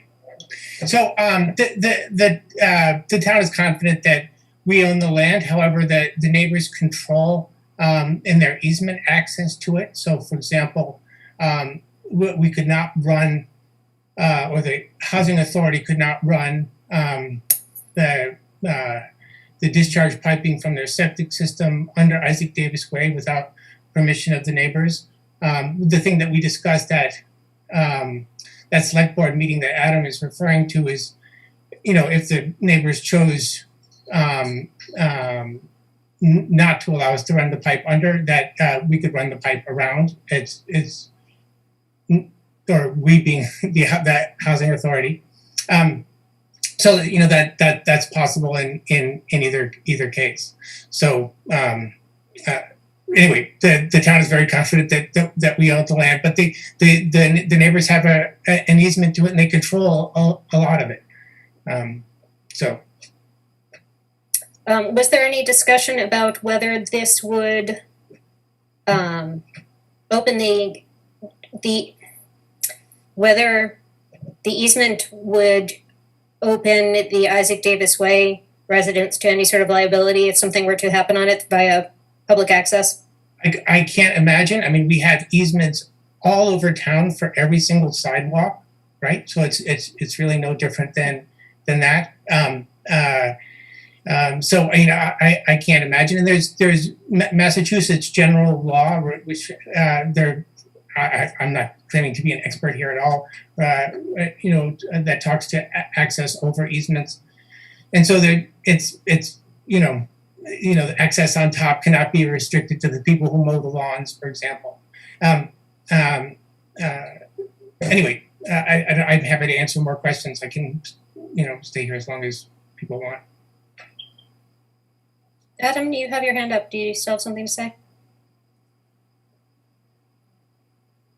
Sorry. I think I did, but David more or less covered it. I don't know if you're watching the chats or not, but Mr. Gillespie said he had additional information on, I think, on David's comments as well. Yeah, for being on the liability piece. Please? Yeah? Okay. Can you all hear me? Yes. Okay.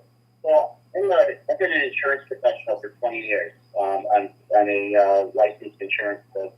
I sell insurance to property owners and real estate companies globally. The liability piece is very real. So what's going to happen is they're going to use the Isaac Davis Way driveway to access the parking lot. Now, if the driveway has ice on it and it's not cleaned properly, somebody slips and falls and gets hurt. They're going to sue not the town because the town does not own the land. They're going to sue the Isaac Davis Way neighbors, and that is the real problem. So the use of that road cannot be overburdened with the residents. We can't afford that liability.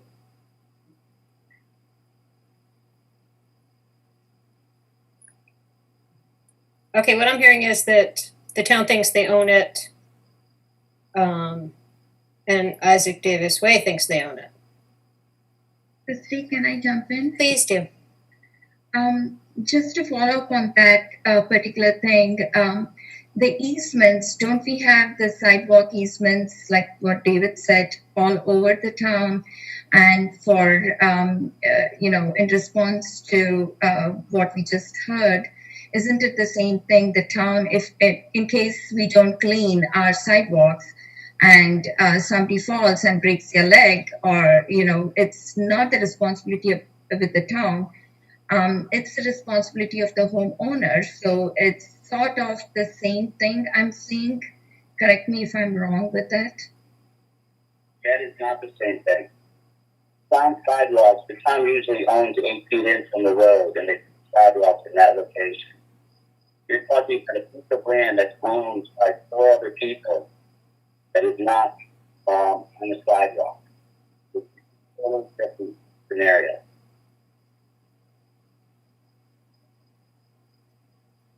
And until we see evidence from the town's lawyer that they actually have ownership of that land, their documents that we do have ownership of that land. It's registered in the Massachusetts deed.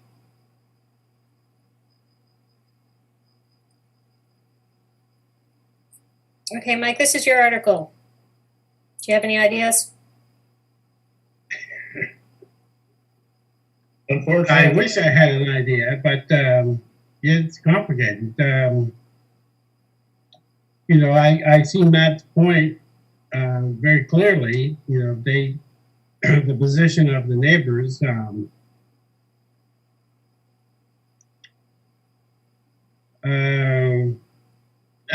think the way the dog park committee has laid out their site, it seems like it could fit in. It could fit in with the confines of the limits that we're talking about, including the parking. Whether they have adequate funding or not is another question. What that site would look like, I think that they need to. I would like to see those costs fleshed out a little bit more, like the fencing and then the earthwork that's required, things of that nature. I just think it's kind of early, almost too early to make a decision, because there's so many questions that we don't have answers on, or facts that are really confusing and sort of contradictory, that it's hard to be definitive in this kind of environment. I don't want to sound wishy-washy, but it's tough. Now, I think Mr. Gillespie said when they spoke to us that they were not allowed to do design before they got the grant. So that's why they can't give some of this information, but it sounds like we're stuck at a more fundamental level, maybe even than that. Mr. Martin, are you still here? Yes. Is this the one opportunity people have regarding the statements some people have said about this is what you'll see when you come off Route 2? That is part of why we bought this lot. Is there going to be an opportunity for the general public to comment on design if this was to go forward, since this is a specific design grant? So we certainly will, well, as we do with any project, we'll have hearings on the design things. So people will get to comment on the design. I mean, the same way we do for intersections and. But does this mean that it's going forward? It basically would mean that it's going forward, yes. Mike. Yeah, the warrant article that we're talking about is really not the dog park itself, but the position of the neighbors about they want the funding reversed from the select board to the dog park committee. They want the select board to remove their funding, the $4,000 or whatever the number was, to take it out of their budget. And it's not about approving the dog park or not. It's this specific warrant article is mainly about the funding from the selectmen to the dog park committee that would allow them to reach their funding goals from the Stanton grant. It would meet those requirements. Would anyone else like to say anything? So if I understand Mr. Majors correctly, what he just said is that the dog park is already approved. There's no vote required by the town to see it through. And the article that we're really discussing is a citizen article put forward by the Isaac Davis Way people, just asking to defund it from the general fund. Is that correct? Not quite. So the Article 3 has money for the dog park. So it's not that it's already been approved. This is the opportunity to stop the funding for the dog park at this point before any more money goes in. Now, the argument against is if we do not approve this $21,000 for the dog park, then we do not get the Stanton grant on the other side. Hold on, my understanding is we don't get it this year. I don't know if it's a one and done or if it's something that you can apply for in subsequent years. That may be true. Do you know, Mr. Martin? Yes, the Stanton grant requires a community match, right? So this funding, just to correct Mr. Majors a little bit, this funding is not going to the dog park committee. This funding would go to the Stanton Foundation as the community match. They require a 10% match for construction of the park. So this is the 10% match for the construction. But if it wasn't made this year, would it derail the project? I think there are two things. It depends on which article. So if we took the funding out, the funding could be provided another way. If the other article, which I'm forgetting the number on, where Joan Gardner is the select board member, taking questions. That's the one sponsored by the neighbors. If that were to pass, that would be advice to the select board not to allow the dog park to be built.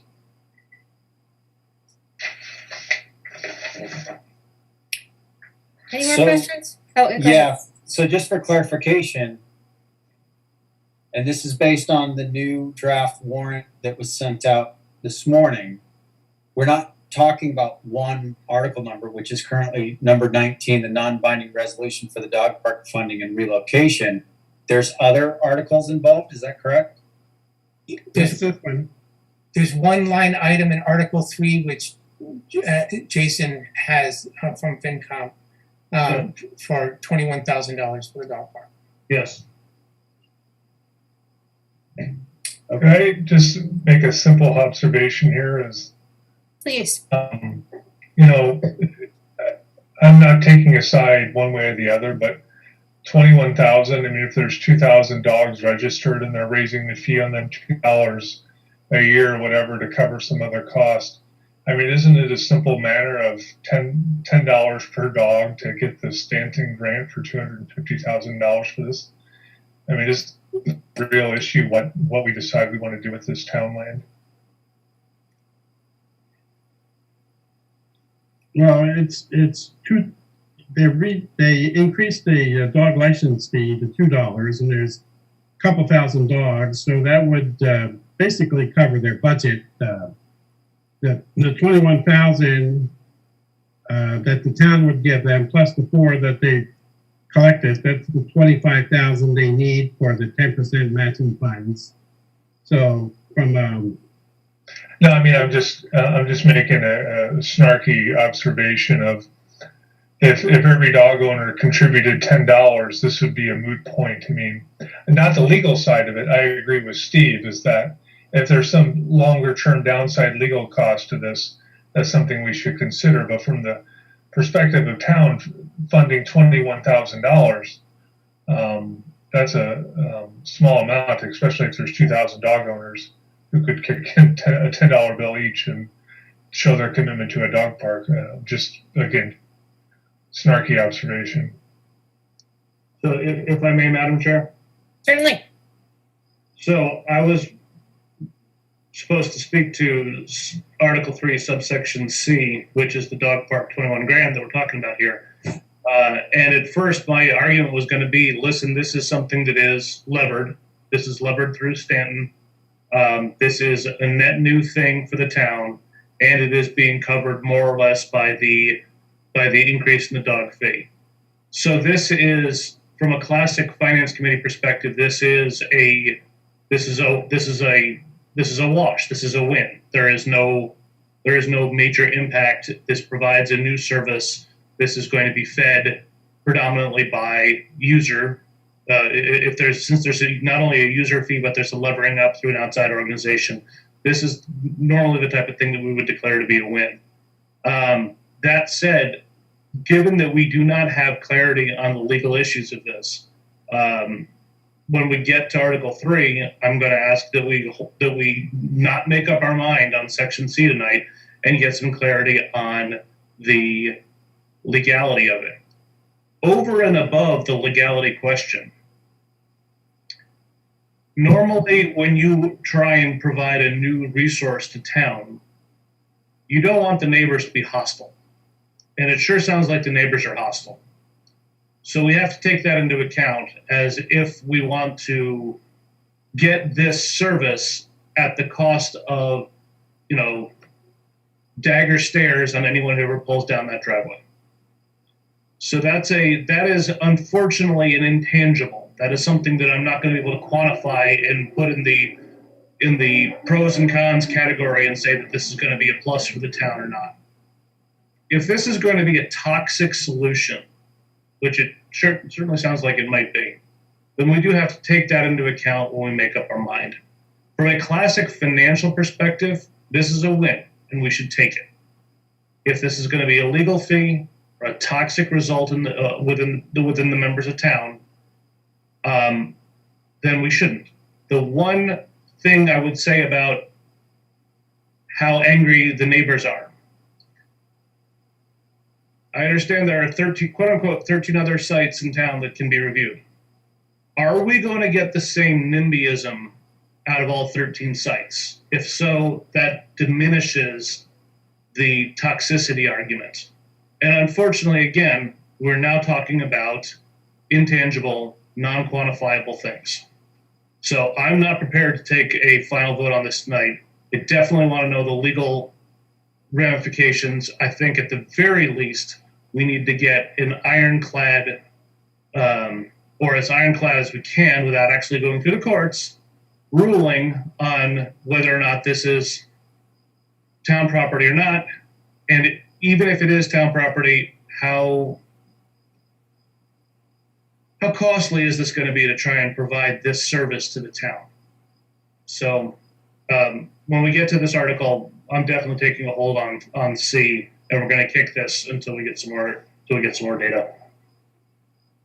I am still waiting to hear back from the AHA. They were going to discuss a statement to give to us regarding this as one of the neighbors also, and they have not responded yet. So I will get that information and we can talk about this and take a vote on it at the next meeting if that's good. I'm sorry, Christine. Aside from the potential costs of a potential legal battle, the unfriendly neighbors, and my uncertainty in conviction that the town absolutely needs to find a dog park, a home somewhere in Acton at any cost. I don't think that we are fully convinced that there isn't some way to recoup some of the loss we experienced in purchasing this property. And until I'm fully convinced, if everybody was all in rah-rah for this, that would be one thing. But I think there are too many factors, financially speaking, for us to consider supporting this at this time with the information that we have. This you mean supporting is supporting the dog park, not this specific article. This article is trying to withdraw funding. Yes. I would not be in favor of funding a dog park in this location, given these circumstances at this time. Mike? I would be willing to take a vote on this tonight. I would like to make a motion. Certainly. I think Jason would like you to not make a motion. Which article are you making a motion on, Mr. Majors? 19. Very well. What is your motion? I move that we support this article. Recommend? I'm sorry, is recommend the right language for this? Recommend, yes. Okay. Second. All right, we have a motion and a second. Adam, would you please lead us through the voting? Yes, and before we vote, because I'm ambiguous, can Mike Majors please read us the Article 19? I want to make sure I know it's whether long. positive or negative vote, what it's doing. It's really long. Do we want to take a second to pull it up? Yeah, it's really long. It's a page and a half. I believe that we should stipulate that a recommendation of Article 19 says to the Board of Selectmen not to expend the money. If we stipulate that, does that meet the spirit of the law? Well, here's the last paragraph of that warrant article. The citizens petition said, we the undersigned residents, and they don't undersign, residents and voters in Acton request that the Finance Committee remove the dog park funding from the town budget. We would also request that the location of the Acton Dog Park be moved to a safer location, better suited for the proper recreational intent determined through a proper analysis and due diligence format.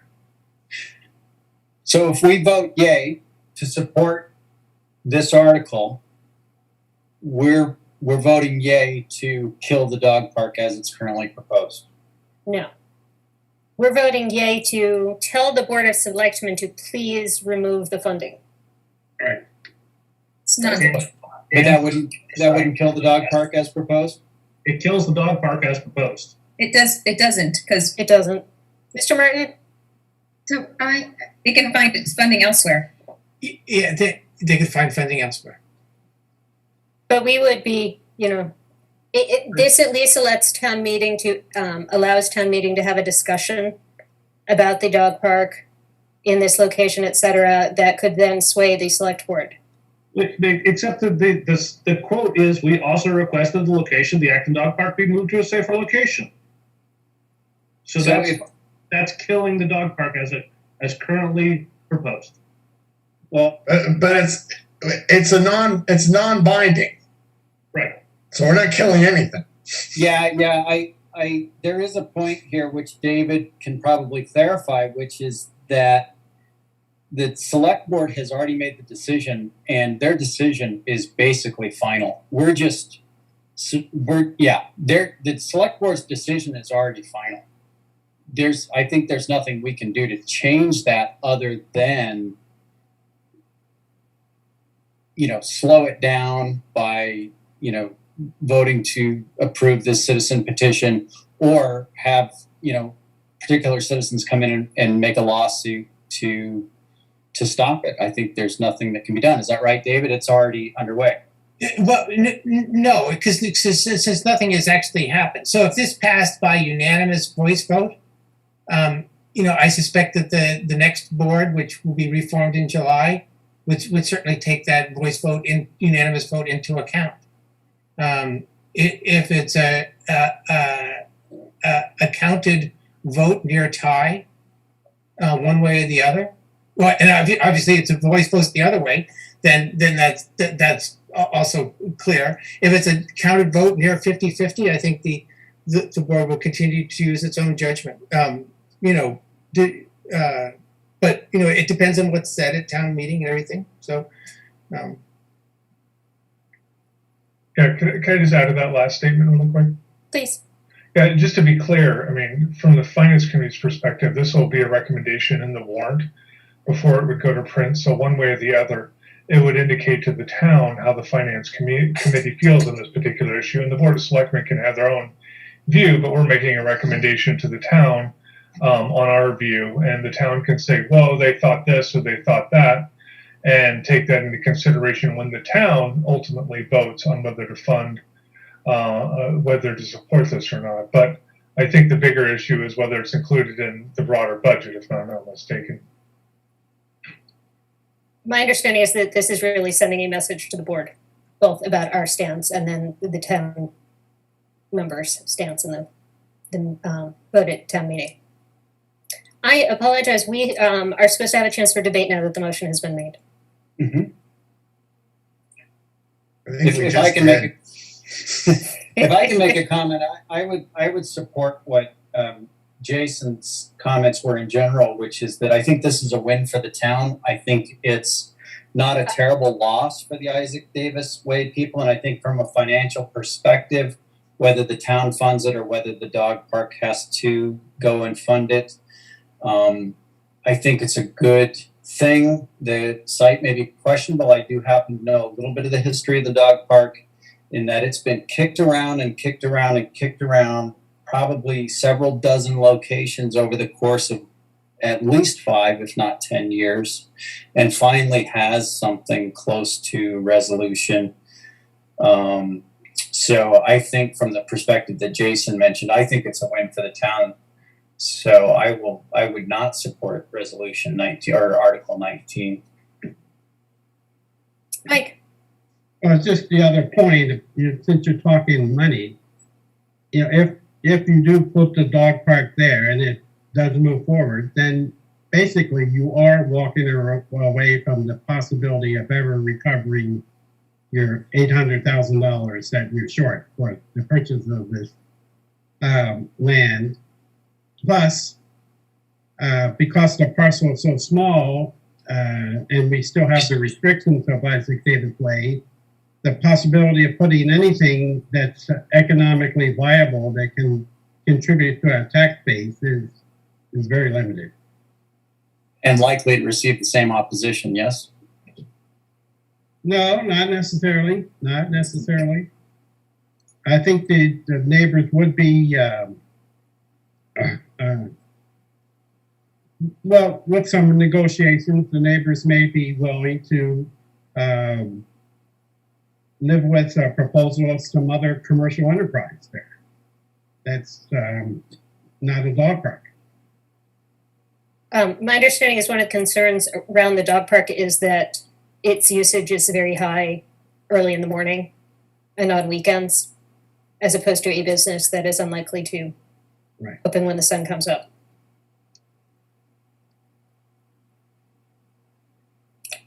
I, for one, am really angry that we bought a piece of land for $1.8 million that we can apparently only use half of. Right. And that the select board appears to have decided that we should use this other half for something that has no economic impact. There are lots of places to take our dogs. Okay, I believe Mr. Martin is pointing out that there is part of this lot is also going to be used for the septic system for the housing development. So it's not half the lot, but it's still, we spent a lot of money. And I kind of get the feeling we didn't really know what we bought. I know in the discussions I heard, there was no mention of Isaac Davis Way being any concern, that road going through there. I didn't know that wasn't a driveway for that lot. So once again, I feel like we bought something we didn't realize we were buying. It's reminding me of the River Street Dam that we're turning into a park. I hate the idea that we're making yet another park because we bought a piece of property and can't do anything with it. Let's make a park. I have your agreement. Very expensive parts. Yes. That said, I don't really think we, as a town, want to be in the process of in the process of being a landlord to somebody else. I mean, I realize we were already doing it for the landscaping company that's there, but that was supposed to be short term. I don't know that we want to be trying to collect rents. A long-term lease, a land lease is different, but yes, I agree. And we certainly don't want to be going into business. Any other debate? Okay, Shall we call the roll? please do. Christy Anderson. I'm sorry, back up 1 second. We've talked enough. Mike has made a motion that we recommend this article, which is the Support. recommend. Is the word support? Yeah, but recommend is the word we need to use. Oh, recommend. Okay. And support recommending this article means voting against the dog park, effectively, if not successfully. Yes. Okay. All right. Christy Anderson. Aye. Christine Russell. Aye. Dave Wellinghoff. Abstain. Jason Cole. Abstain until the legal questions are answered. Mike Majors. Aye. Roland Borden. Aye. Sahana. Abstain. What's wrong, buddy? Is it Bourdain or Baudon? Is it getting worse? It is getting worse, Dave. It's on border. Steve Noonan, your vote. Aye. And I vote nay. So 1, 2, 3, 4, 5, 4, and 4 abstentions and 1 against. So that motion to recommend the article passes. Thank you, everyone. That's too many votes. That's 10 votes. We don't even have an associate. 1, 2, 3, 4, 5, 6, 7, 8, 9. Sorry. 5, 4, and 4 against. My bad. 5, 3, and 1. Yes. Yes, 5, 3, and 1. All right. Thank you. Thank you. 1 second, let me clear this up. Sahana, while she's taking a second, would you tell Adam how to pronounce your last name? Yes, I was please. going to, no, I'm not going to tell him that. I was actually going to quiz him on that. The next article, was he going to pronounce my last name? Is it Perot? That's right, perfect. Okay, great. And Roland, I always pronounce your last name Bourdain, but is it Bourdain? Well, considering it's D-O and not D-A. Yeah. Right, I know, right? So, you may have to go back to my son's 5th grade spelling class, but it's Borden. Borden. All right. Wasn't so difficult. Maybe Sorry. Christy, instead of the D, would have bourbon, and then things would be a lot different. Mr. Barrett, are you leading us on the operating budget discussion? Sure. Is that the ALG plan discussion? Yes. Sure. Thank you very much. Quickly, let me get to this. So, interesting probably around May 6th, May 7th, maybe that weekend, May 8th. We were doing our due diligence for town meeting, and Brian McMullen called me and said, gee, one of our checks, one of our kind of playlist checks, is to reconcile total spending to the ALG plan. It's kind of like the FinCom scorecard that, Steve Noon, works on every year with us. Brian called me and said, gee, we've got some, we're light on spending. So I said, okay. We came in and looked at it. Basically, we came up with a formula error on total Acton budgets. As I reported out to ALG, it was Thursday, May 13th, in our attempt to fully disclose the North Acton Fire Station debt, we actually double counted it. We were pretty good at breaking out Minuteman and the regional school assessment, kind of working backwards from the total assessment, kind of back to the, operating number. But at the end of the day, we had an error on the total Acton budget column. So you're going to see at ALG on Thursday a positive 454 there. And again, it's due to my error on a formula item. So we reported out that to ALG last Thursday, May 13th. Also, Roland Borden, I think, had asked a question, looks like May 11th. He couldn't tie out an item in, 2 article or page 12 figure in the warrant. I went through and broke out on Monday, May 17th and sent to Roland and the committee a breakout of total municipal spending tying out to 37.807 million, and also looking at the page 12 figure. So, the variance checks, the school department took a look. We met with them last Friday. They called in yesterday and said, yeah, there is an issue. So the plan you'll see on Thursday, has a positive position of 454,000. In terms of the disposition of that, again, we talked at ALG. There's a few different things you can do with it. You can lower local receipts with it. You can lower the tax levy and not tax as much.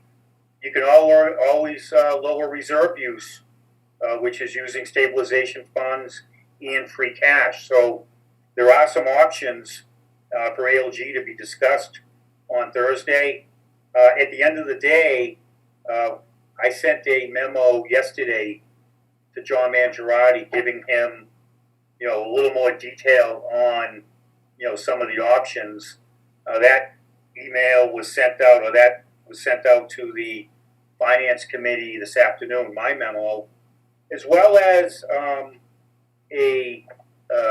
little feedback from the Board of Selectmen. The board last night directed their ALG reps, which is John Benson and Dean Charter, to bring the following back to ALG. Their preference was to reduce local receipts by $350,000 in FY22 and replenish a stabilization fund with the 104, which is essentially reducing that contribution. So again, in terms of this item, the ALG plan you'll see Thursday will have a positive 454, and ALG will be looking to the Finance Committee reps for their views on how the 454 should be utilized.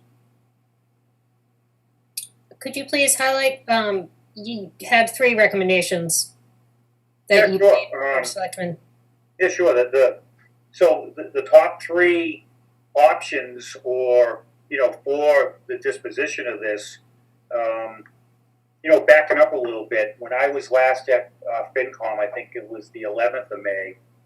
At that point, we saw upwards of a $500,000 local receipt shortfall. Over the last few weeks, we've had a couple pieces of good news, or one major one, which is our excise commitments number 2 and 3, which the registry combined. Those came in at about $550,000. So we actually are revising down our estimated shortfall to a $200,000 to $350,000 range. So, you know, the ALG could lower local receipts by that amount. That would be one option. The other option, you know, and I think it's something we could do, would be to lower the tax levy by either the 454 and provide some tax relief for FY 2022. If that was what ALG decided, and we actually, you know, didn't tax the 454, we would be lowering the tax increase by $59 on the average single-family tax bill. And again, you could scale that. So if you moved, you know, 227 into tax relief, you know, it would be $29 or $30 of tax relief on the single-family tax bill. And then the other main option, again, you could lower local receipts, you could lower taxation, the tax levy, or we could lower reserve use, either in the form of stabilization funds or free cash. So those are the three kind of, you know, options open to ALG on Thursday. And again, the memo from myself recommended that we take some of this and put it towards lowering local receipts in FY22. Because if we do in fact have an FY21 local receipt shortfall, the state will only let us count what we took in FY21. So, you know, we'll have to rebalance 22 unless we considered using ARPA money. So there's still a few pieces moving around, but on Thursday morning, or actually 12:45 Thursday now, ALG will be asked what to do with the positive 454. Thoughts?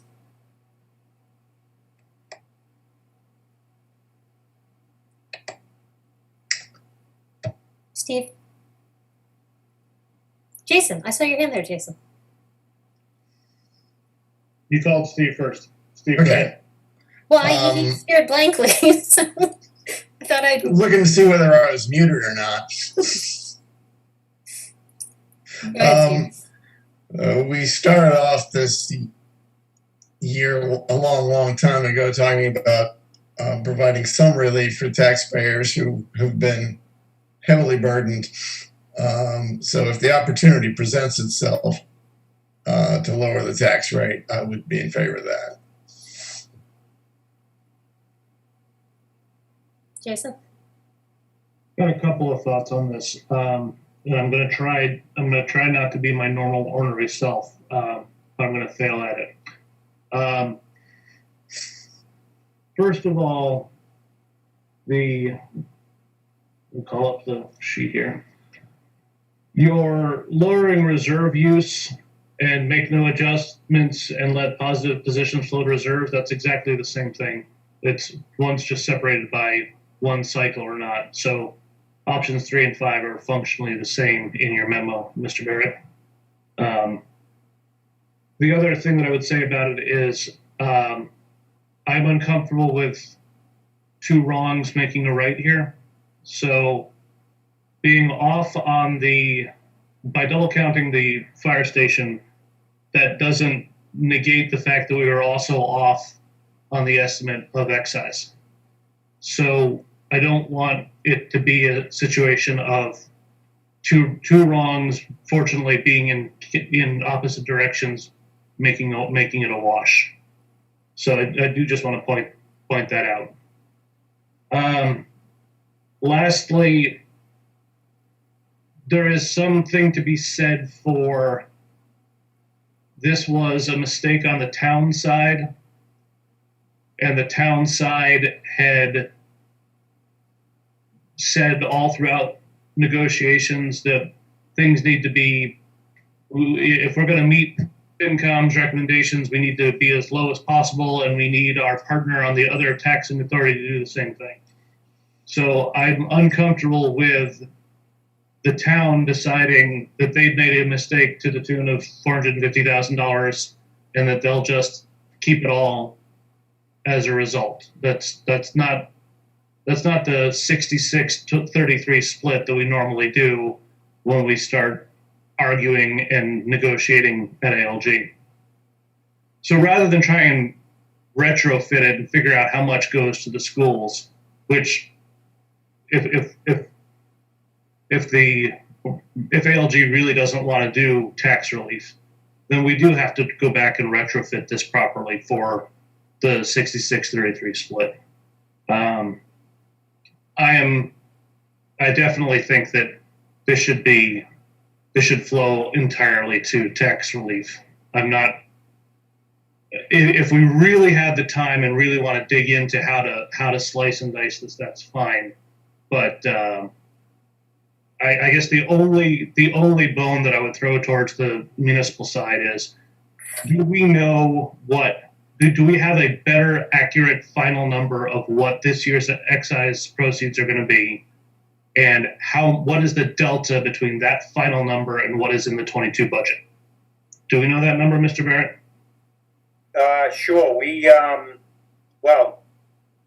don't. We actually put out in the street last Friday that commitment, I think, for about $550,000.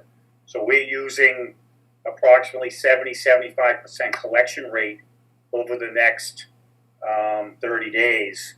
So that's kind of what we're using.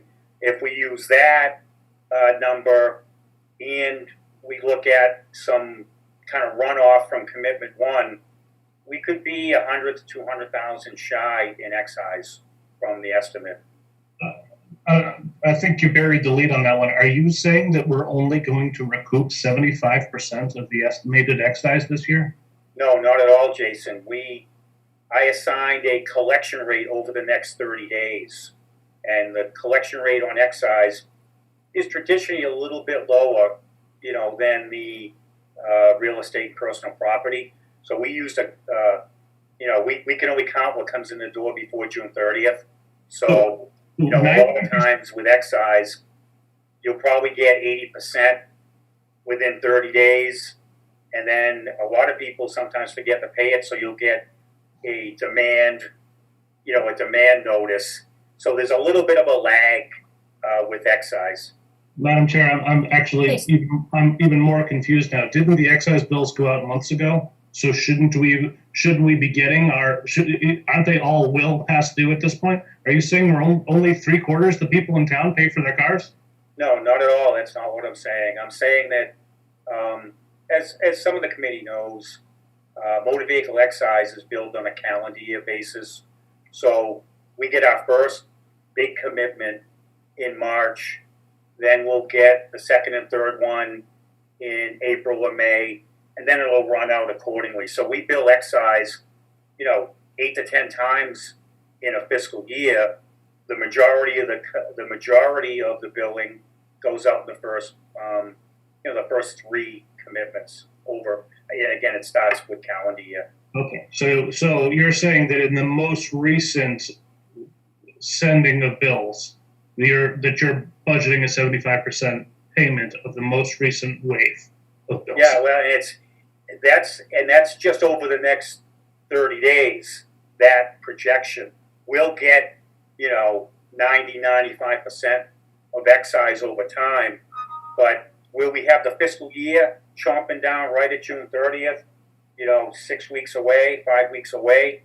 We have, we're making estimates now of where total receipts will come in. I understand better over the fiscal year. I understand better now. So I guess I could potentially be talked into bringing down next year's excise by $50,000 to $100,000, but the rest of it needs to go back to taxpayers. Or to make the math simple, everything should go back to taxpayers. Donna, did you have your hand up? No. Roland. Well, I agree with Jason and Steve that it should go back to taxpayers. We need some relief. It's, so last year's tax increase between the schools and the fire, both needed projects. I agree with that. But, if taxes keep on increasing the rate they are, by the time I retire in 12 years, I'm going to have to look to sell my house because I'm not going to be able to afford the taxes in this town.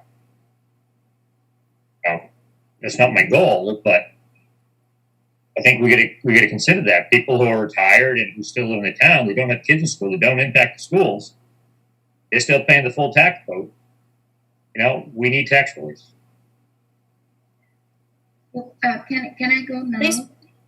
I was listening into the board meeting last night, and this was one of the questions that was asked by one of the board members. So, how much is each taxpayer going to save if it goes back to the taxpayers? And I think at the current tax bill, probably it's about $20 per. No, in the memo we got. I'm sorry, I cut you off too soon. Go ahead. Yeah. In the memo that was shared with us by Mr. Barrett, he said that the average single-family tax bill would be lowered by $59 if the entire $454,000 was used. So it is 59. Okay, I didn't read that. Sorry, could you repeat that, Christy? The average single-family tax bill, if the entire amount went to lowering taxes, is $59 a bill. Thank you. And if 50% was used, that would, or 227,000 was used, then the increase would be lowered by $29. That would cover the shortfall. Christine? It sounds like there's two different numbers for this shortfall. There's the current estimated shortfall, which the select board recommended using a portion of this money to cover. But what I'm hearing you say, Steve, is actually by the end of the year, you're expecting that to be closer to $130,000. Is that right? So there's a lot of different terminology being used right now. Our high end of the FY21 local receipt shortfall, and that could be, the three categories are excise, fees and permits, and investment income. We believe the total of that could be up to $350,000. The component for excise could be upwards of $150,000 to $200,000. I see. Thank you. Thank you for clarifying that. Okay. Steve? So some of these things are all in the terminology and how you present it. You can say the average single-family tax bill will be down $59, or you can say that we raised taxes 20% less than we could have. The latter explanation sounds much more significant, but essentially what we're talking about is a 2% rather than a 2.5%. And the money doesn't go away. It becomes untaxed levy capacity. If we used to have about $1 million in untaxed levy capacity, but we've used it up over the years. So I don't have a good reason not to say give it back to the taxpayers. Mr. Barrett, is that the case that if this were used for tax relief, it would be just it would create untaxed levy capacity? Absolutely. Okay. I sure think that sounds good to me. Adam, you have your hand up. Sorry, I'll put it down. Thank you. Christine? Sorry, Mike maybe should go and then I'll go. Hey, Mike. Yeah, I just want to add to it that I'm always in favor of taking the foot off the neck of the taxpayer, giving them a little break wherever we can. Long overdue, so I would support that route. Christine? I just want some clarification from Jason because I feel like he said, on the one hand, some of that money should possibly go to the schools, and then he also said the money should go back to the taxpayer. And I think I got lost somewhere in that money. Sometimes I use way too many words. Let me try and be clear. Preference number one, turn it all back to the taxpayers. If that is not acceptable, then if we put some money towards next year's expected shortfall for excise, because we see it coming, then we also need to do something to true up the fact that the schools had cuts along the way to get to this agreed upon number. And now for the town side to pull $500,000, which is what, 1/60th of their total budget, to be able to pull that at the last minute and then repurpose it seems antithetical to the standard 2/3, 1/3 split that always occurs at ALG. Does that make more sense, Christine? So preference is give it all back. Option number 2, if we have to lump some money towards next year's excise shortfall, then we need to be equitable and lump some money towards the schools as well. In the interest of keeping it easy, it's time for tax relief.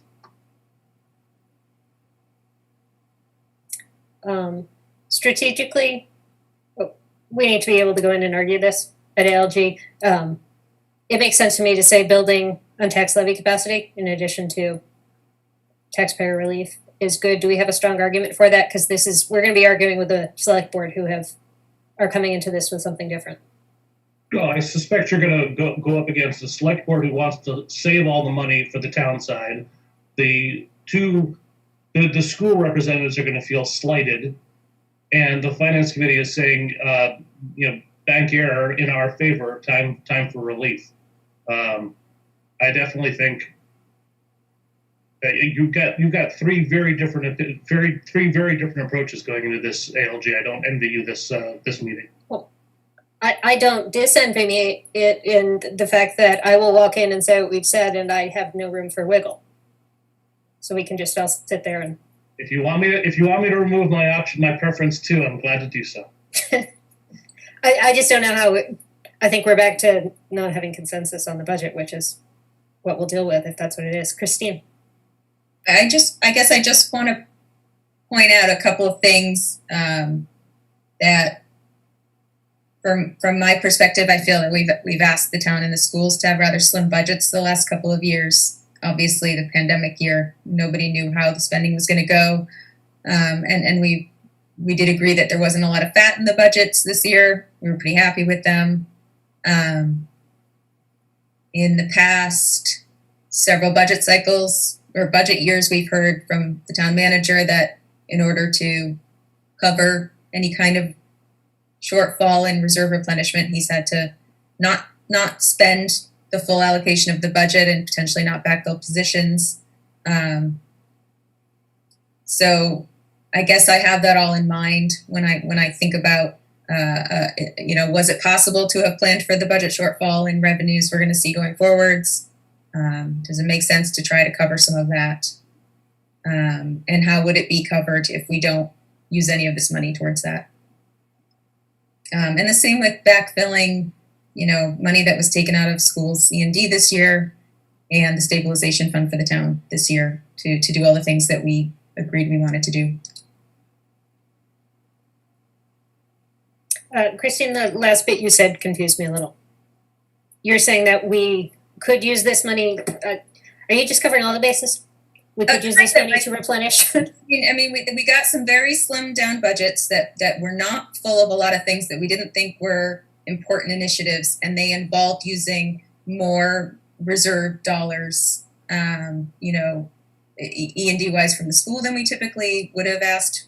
And I don't mind so much taking the money out of stabilization funds we did for capital, but we are going to have to find a way to backfill those. And if this was a budget and the previous budget were ones that we thought had a lot of fat in them, that would be one thing. And I just want to keep in mind that we did not think that, or at least that was not my impression.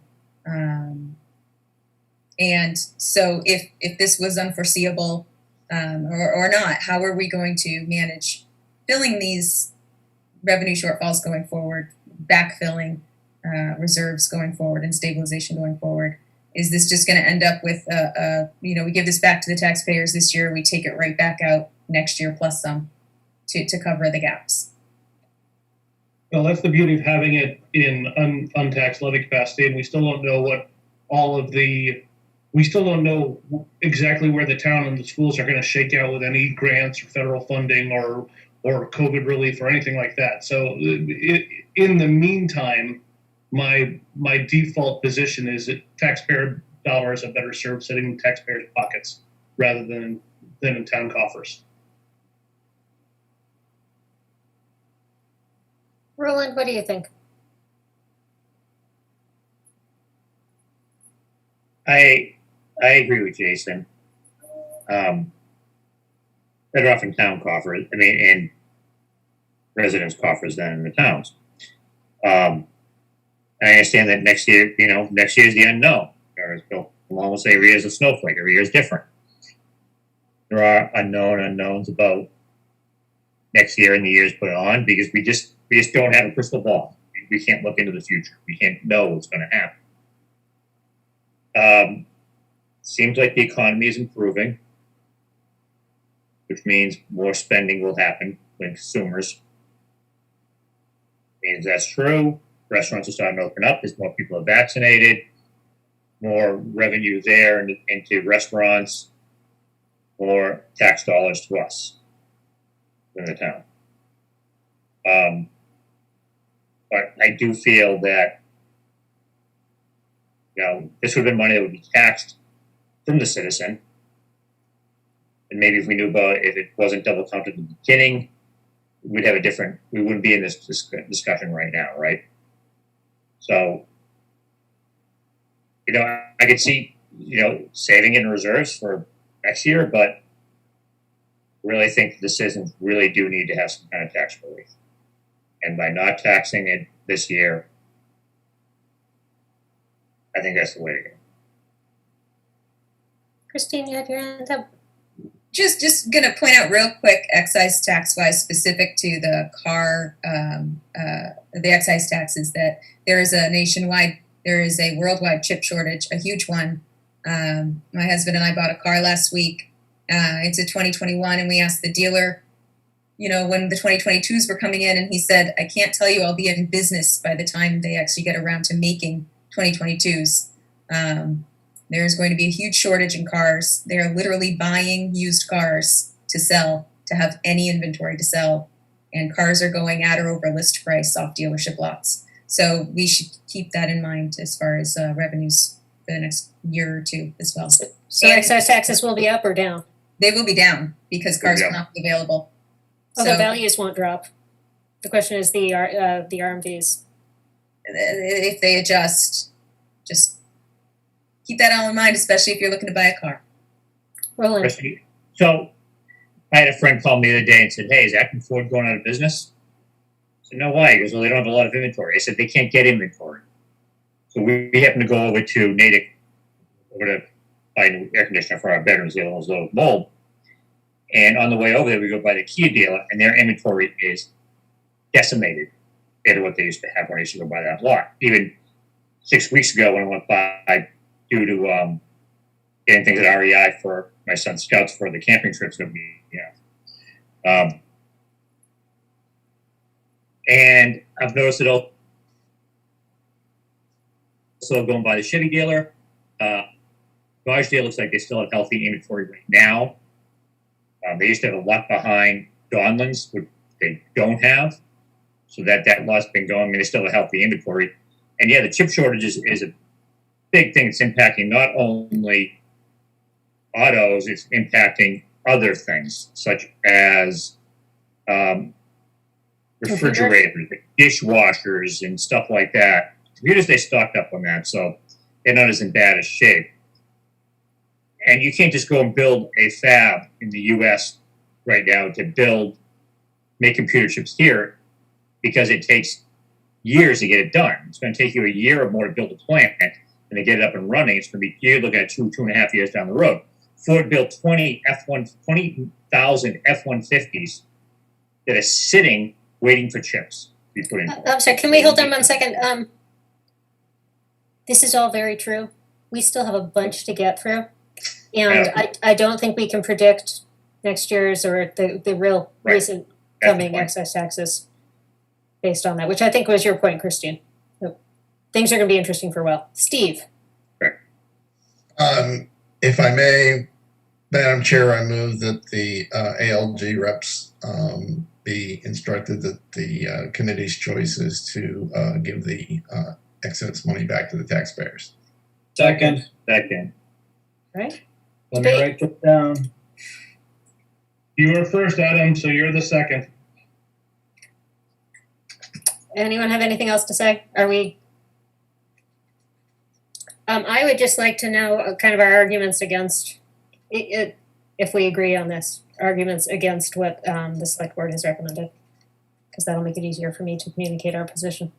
I think it's completely inappropriate for the town to have found a mistake. Hold on, we haven't voted on our position yet, since there's a motion.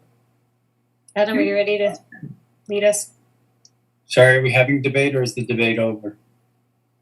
No one else said anything. Would anyone like to say anything? Debate is over. Okay. So motion that we take the windfall overage from the ALG budget and put it back to reduce the tax base. How do we want to word this? Motion to give the ALG overage back to the taxpayer?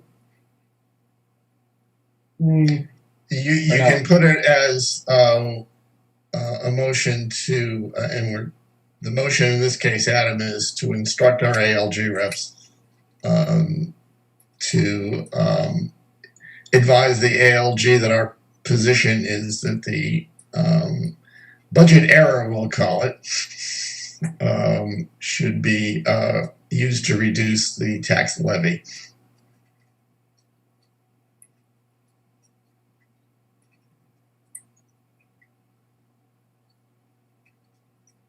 Excellent. Thank you. Christy Anderson. Aye. Christine Russell. Aye. David Wellinghoff. Aye. Jason Cole. Aye. Mike Majors. Roland Borden. Aye. Sahana Perot. You didn't get it right the first time. Aye. Steve Noon. Aye. And I vote aye. Unanimous. Okay, so what do we want to do about the predicted shortfall in local receipts? Do we have another recommendation for how that would be handled? We'll just have to see what happens, because I've been fooled many a time by what I thought was going to be a shortfall before June 30th, and somehow or another it balances out. I doubt we'll be asked to solve that. And Jason makes a valid point about some of this might have gone back to the school. I don't, and I think on the chat, Dave Martin saying now that the assessment's been voted twice, I'm not sure. It can be altered.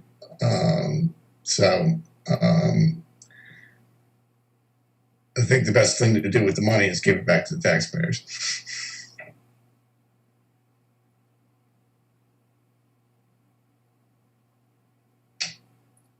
If there was in fact a local receipt shortfall, what would happen? This year or next year? Because there's both that you got to take into account. Either, both. So this year, the town manager has to make sure that he doesn't overspend his bottom line budget from the year that was voted at the last town meeting.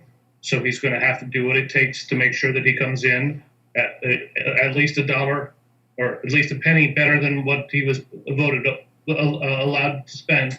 And next year they've got 12 months from now to figure out how to rejigger or rejuggle any other shortfalls in excise tax. They would have to make it up in some other part of the budget over the course of the next 12 months. Just like any other budget shortfall ever. Oh, that's right, because we're looking at lowering. The shortfall is going to occur this year. What we're talking about is next year's budget.